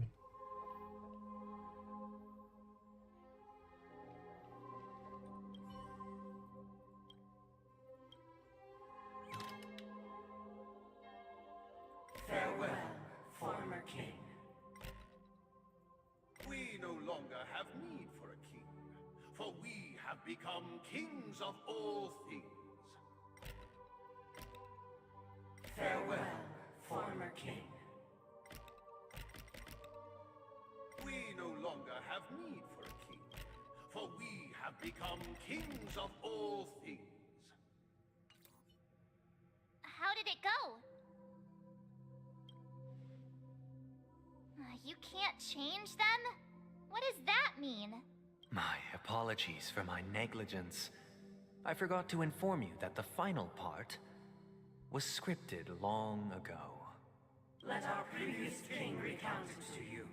Now it is time for the final rite. Prepare for battle. Looks like we'll have to fight again. Descending from the infinite spiral staircase, I traverse towards the future with measured steps. No need to remember me or seek my existence. For the contours of my mind shall intersect with other experiences. Let's improvise. Commencing support.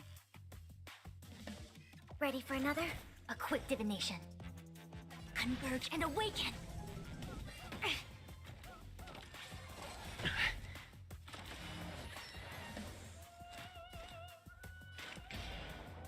On the still waters of oblivion. Dreams do come true. Enemy The targets mood is detected. set just right. Let the show begin! Oh my I see Gideon. through you. Enemy data secured. Net markers activated. Time for a good old counterattack. I weep for the departed. It too shall fall.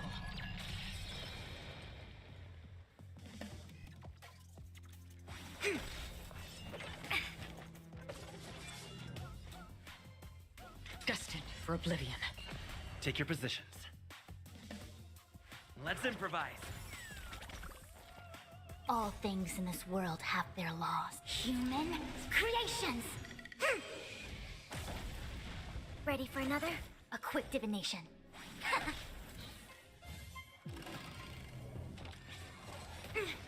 Stay in step. Dreams do come true. Another journey beyond the still waters of oblivion. I see through you. Oh man, yeah. Again? Take your positions. Let's improvise. Commencing support. Ready for another? Enemy data secured. Net markers activated. Time for a good old counterattack. I weep for the departed. It too shall fall.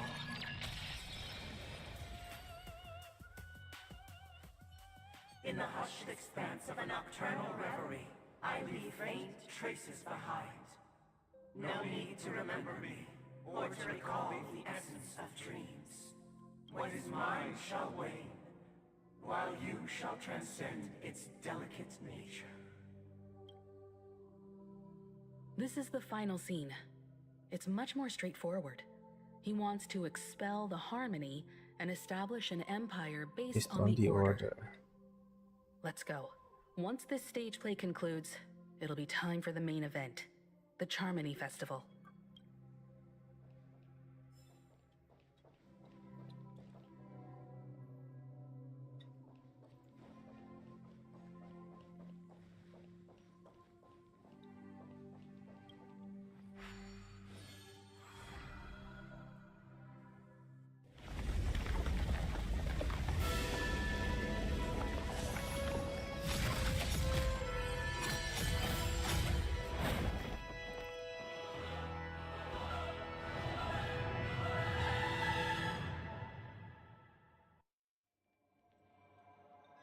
They imbued the world with meaning, perfecting all things in the heavens and on earth.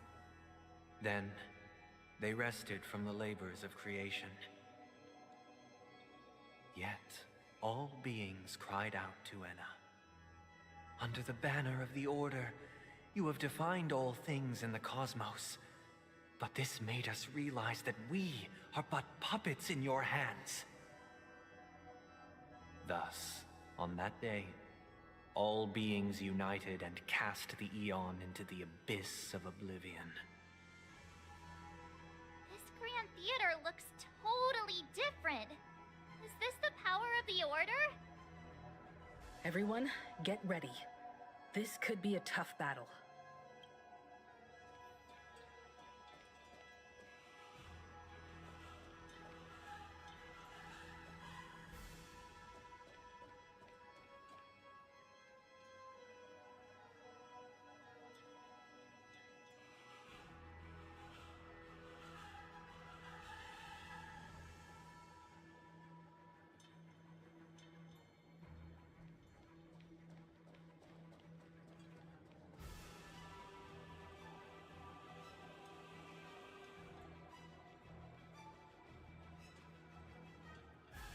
That marked the seventh day.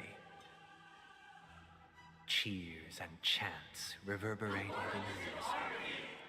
The stars shine bright. Praise the Great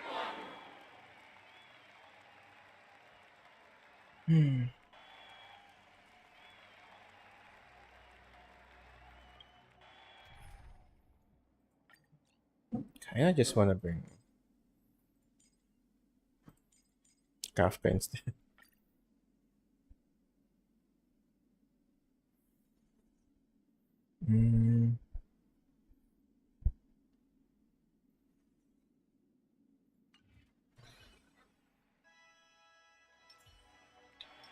Sound lingers. Please stay tuned.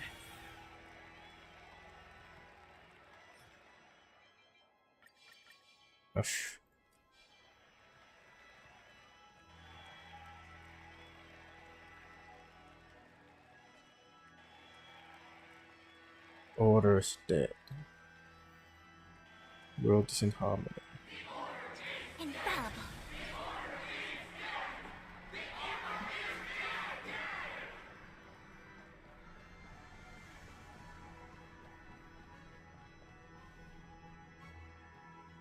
Look, there he is. That concludes everything related to the Order. What are your reflections on this, my dear guests? Nevertheless, this is but a trivial blip in the annals of galactic history. What truly matters is the course this river shall take in the days to come. You've arrived at the perfect moment. The Charmony Festival is about to commence, and it would be a shame if you were absent for the Harmony's prologue. Allow me to extend my warmest welcome once more. Welcome to Penacony Theater, the very core of the Sweet Dream, the abode of the Stellaron, the grand stage of the Charmony Festival, and the very place where the future of Penacony shall be determined through conflict. Conflict.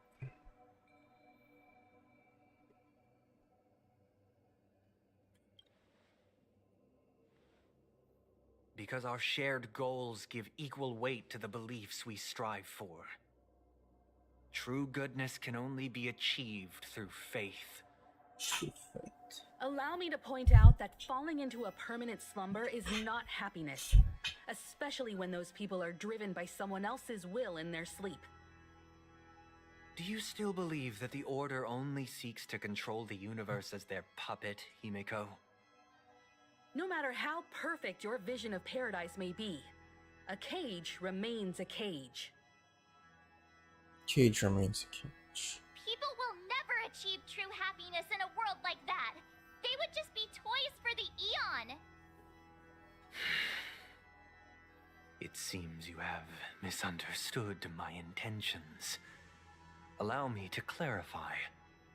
My desire is not to resurrect a fallen Eon, or become one myself. My sole objective is to create a paradise free from eons, where the Order ensures the dignity and happiness of all humanity.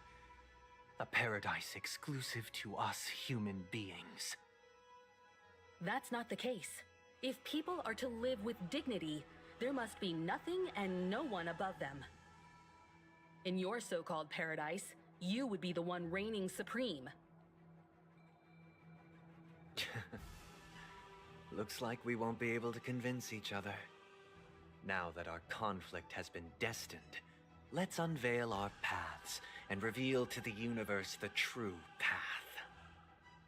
However, before the prelude to the future begins, please take a moment to ponder the questions I've posed.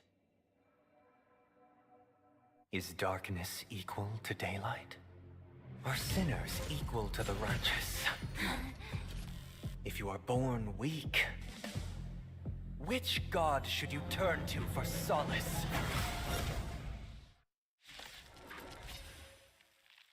How tragic. Eternal. The Eon with great might. Test a report. Under the banner of the Order, you have defined all things in the cosmos. But this made us realize that we are but puppets in your hands! Don't miss the best timing for an attack. Let's improvise. The mood is set just right. Let the show begin!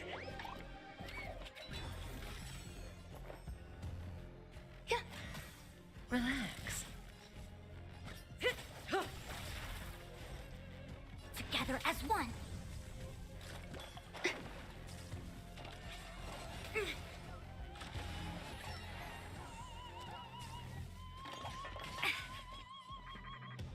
Dreams do come true.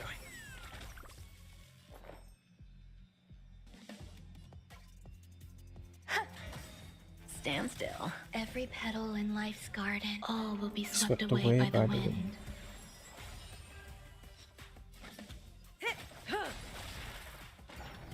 It came Relax. Didn't hurt. Did the rhythm get messed up? Let's improvise. Oh, you have to break her. You have to break the. You have to use the brick.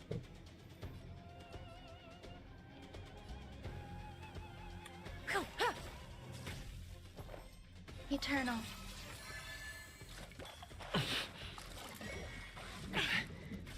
I see through you. Stand still. All things in this world have been human creations. Good times never last. Time to say bye. Boom. Boom. Dreams do come true. The mood is set just right. Let the show begin! Cutting the net.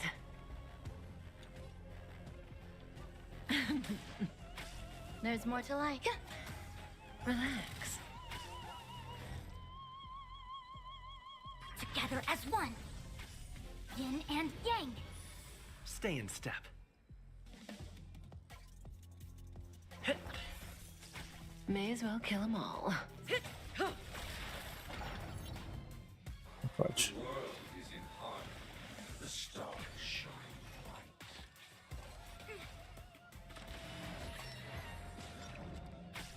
Some value, I suppose.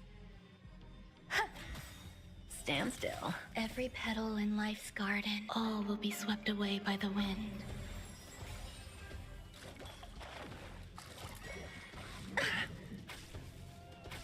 Take your positions. Let's improvise.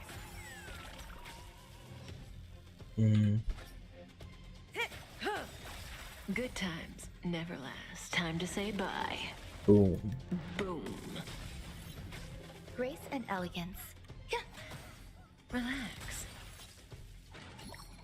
Enjoying yourself? Did the rhythm get messed up? Dreams do come true. The mood is set just right. Let the show begin! A quick divination. Say bye to breathing.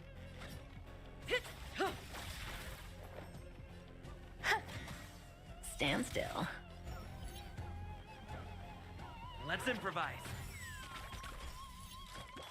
No matter.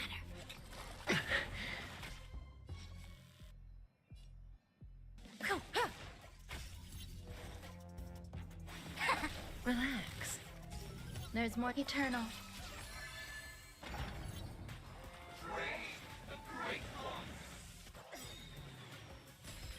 Every petal in life's garden, all will be swept away by the wind.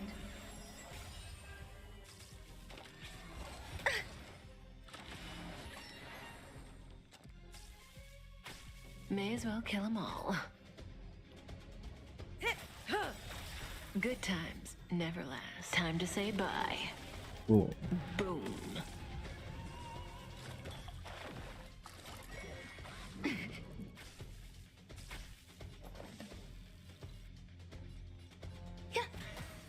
Stand still. All things in this world have their laws. Human creations.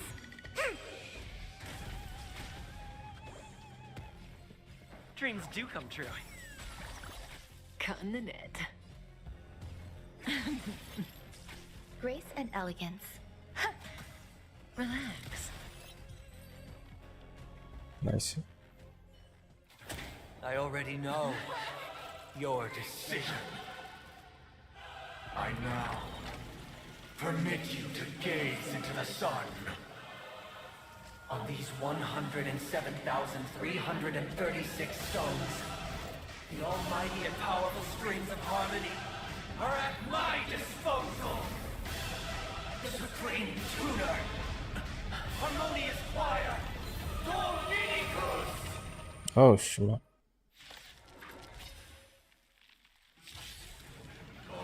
Lost souls, come and meet your master.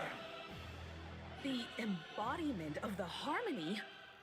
So the true purpose of the Charmony Festival is to usurp it? Embodiment of harm. Time you break a layer of enemy toughness, you gain a certain collective shield. Collective shield can take damage on behalf of all allies. Since the amount of damage the shield can currently inflict. Relax. Let's play our own melody. Let the show begin. Am I using it too early? I feel like I'm using it too There's early. more to life than drawing breath. Existence is unity. Say bye to breathing. Noisy. Together as one. No matter. Wise and perceptive as you are, And echo faded dreams. why could the harmony and the order merge into one? Harmony, order, mergent one. Stand still. Every petal in life's garden, all will be swept away by the wind.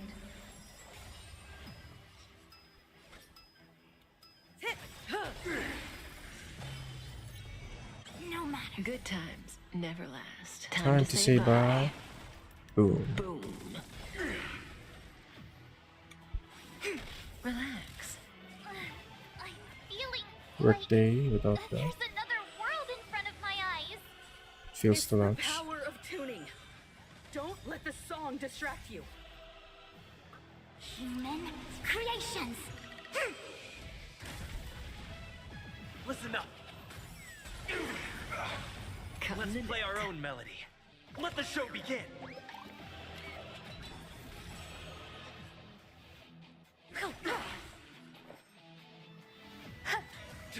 Stand still.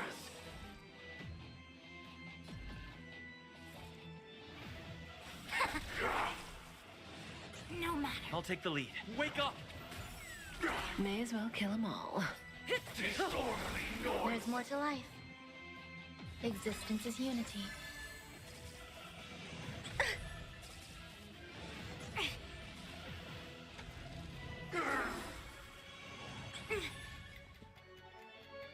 Hmm.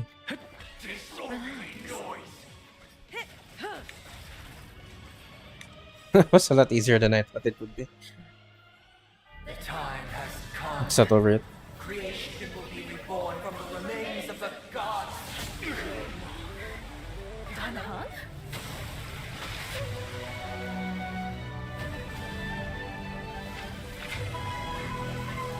Radiant spirits. Heed my Man. word. Show no mercy.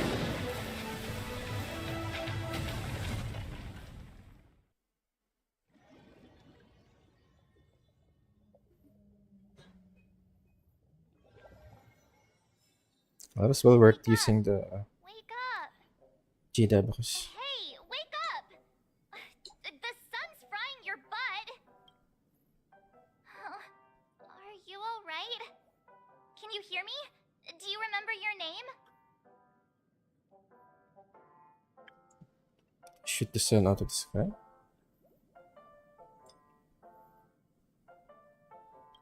It does? Well, doesn't ring any bells to me. Looks like your mind's still in one piece. If you're able to remember such details. Well, that's reassuring. It's a long story. Simply put, Don Hung used the Jade Abacus of allying Ocean Looks like when we were cheating, in the yeah. middle of a fierce battle and summoned the general to help us just in time. And then we returned to reality. Look, this is your room. Everyone else has also returned from the dreamscape. Himeko and the rest are at the lobby discussing matters with the general. And now that you're awake, we should tell the crew that you're all right. Come with me.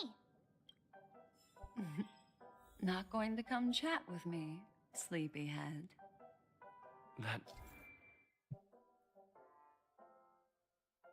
Stag with this Marco Sharks. voice... Is that Black Swan?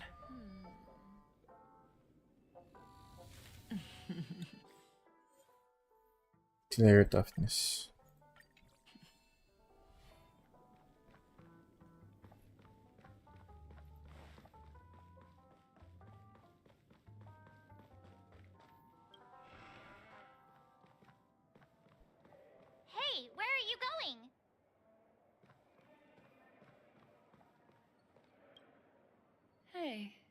We meet again, sleepyhead. What's Miss Black Swan doing here? Nothing, Miss March. I noticed he was awake and wanted to check to see how he was doing. Though the strike from the General was timely, its destruction was also immense. When emanators collide, ordinary people inevitably suffer. But, luckily for them, the dreamscape is my home turf. Thankfully, I managed to get everyone out before the harmonious choir collapsed. It feels anticlimactic, honestly. I kind of wanted this. I don't know if it was just too easy because I have. Don't Then mention again, I it. was playing After all, suboptimally. I wouldn't want to see such precious memories vanish. You're heading to see your friends, aren't you? Would it bother you if I walked with you for a short while? I like Black Swan's voice. Of course not. But you're not planning on doing something like last time, are you? Why would you think that? I've never harbored any ill intentions. Well, not when you are around, anyway. Himeko and Mr. Yang are probably still busy. Let's go look for Don Hung first. Show no mercy.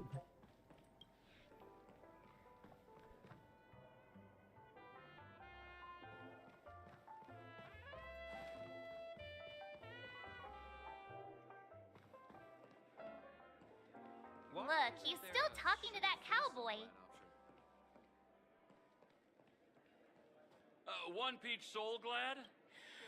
Ooh, want a drink?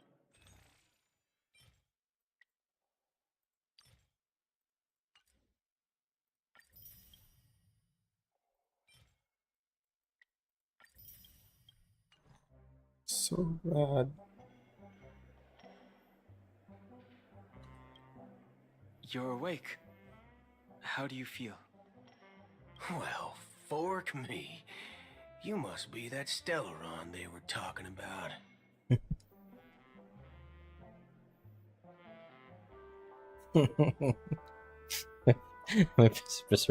Myself prefers spoon.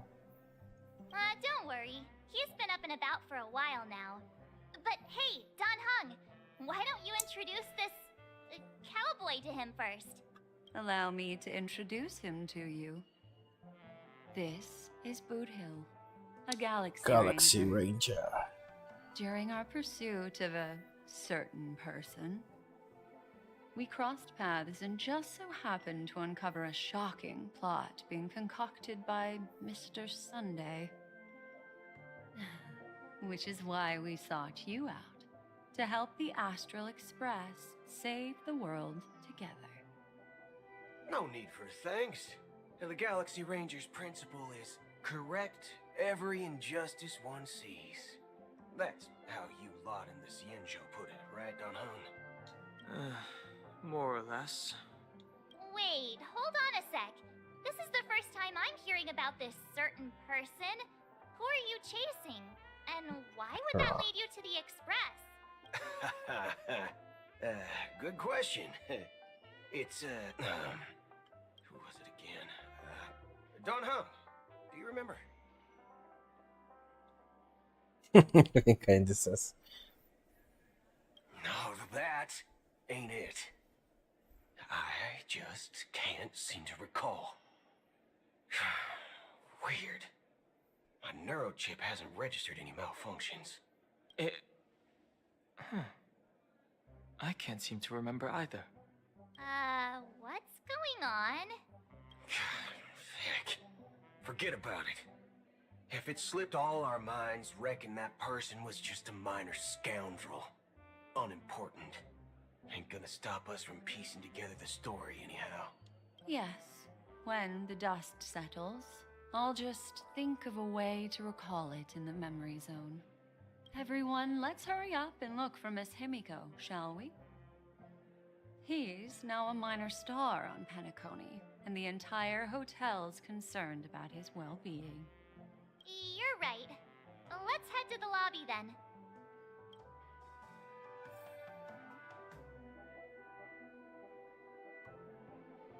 You guys go.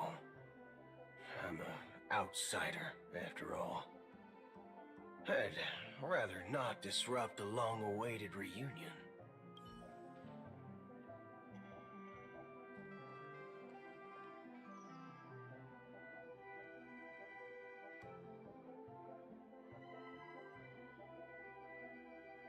One Peach Soul Glad, shaken, not stirred. Shaken, not stirred.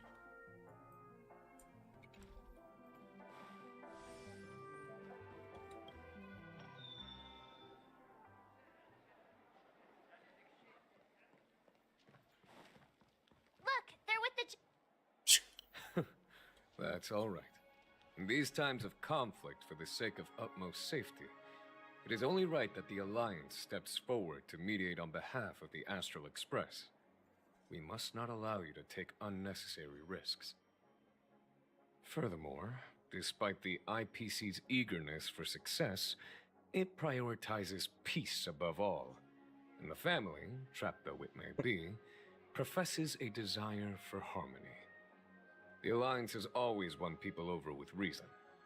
I firmly believe both parties can indeed put aside their differences and come to a peaceful agreement. Why does it feel so anticlimactic? The General possesses a deep understanding of the greater good. With the Cienjo Alliance mediating, peace for Penacony is within reach. You flatter me. But ultimately, it's been all down to the Express. Without your efforts, this sweet dream paradise would have been claimed by the last remnants of order before there was even a shot at peace. Well, would you look at that? Here comes the big hero. The General was a...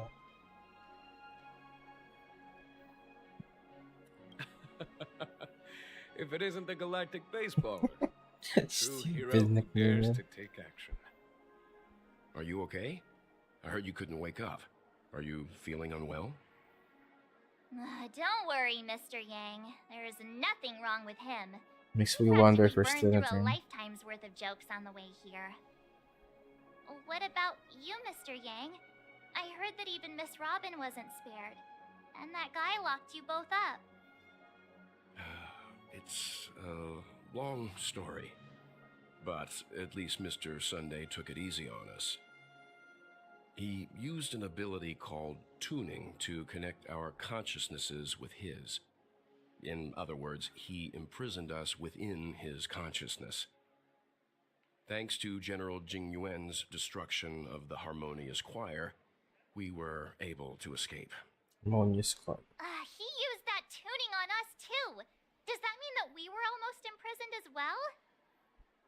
I can confidently say now, he was truly after a fair fight with us.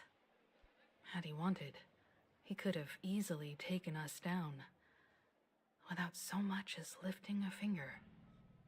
Speaking of the Oak family head, where is he now? It's complicated, but in a nutshell, he's now the former Oak family head.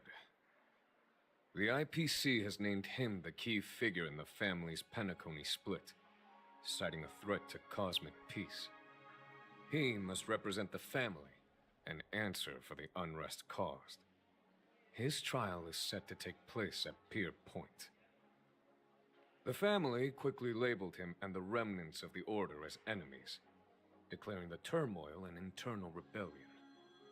This move effectively barred the IPC from intervening in family affairs on both moral and rational grounds. Everyone really has their own agenda, after all. Then, what's going to happen to Miss Robin? She and Sunday won't be able to deny their involvement in the Charmony Festival. They're siblings, after all. Why the sigh, General? I can only say that this incident is an unexpected mess for the girl. The Alliance will try to persuade the family to consider this matter carefully during mediation. It's time, everyone. The IPC's key members and I have agreed to consult one another before the upcoming negotiation. Do any of you wish to sit in? Given the General's invitation and the matter's significance to the universe, the crew will naturally accept. However, if the IPC has any reservations... Why, of course you're welcome. They've mentioned that your team is a trusted ally of the IPC in Pentaconi, so there's no reason not to welcome you. Besides, if there can be reliable observers from the Astral Express present, discussions will go more smoothly. So, what do you all think? Well then, we shall oblige. We shall oblige. I'm kind of allergic to those types Why of does it feel like situations. it's too perfect? It's too good of an Head back ending. to my room and start packing. Not to worry. Himiko and I will take care of things. I'm afraid I'll also have to return to the Express first.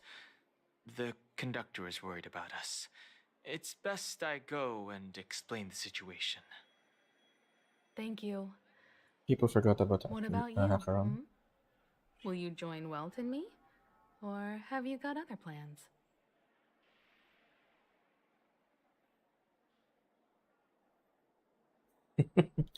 I have something tells me I only have one new option.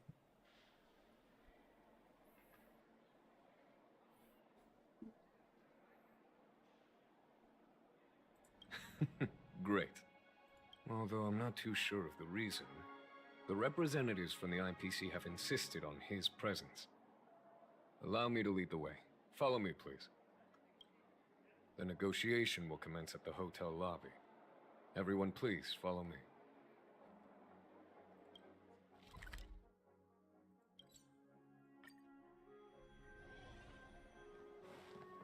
Mr. Aventurine and Miss Topaz are here too. Oh, and who is that over there? The Intelligentsia Guild's Dr. Ratio. This assembly is quite something. I guess he's still alive. It's been a while, my Astral Express friends. I would also extend my sincere thanks to you, General of the Lawfu. The presence of everyone here assures that the talks will likely reach a conclusion that satisfies all sides. Oh. Looks like everyone has come with expectations. Care to share? Of course. Topaz, if you please. Sure, leave it to me. In summary, it's good news.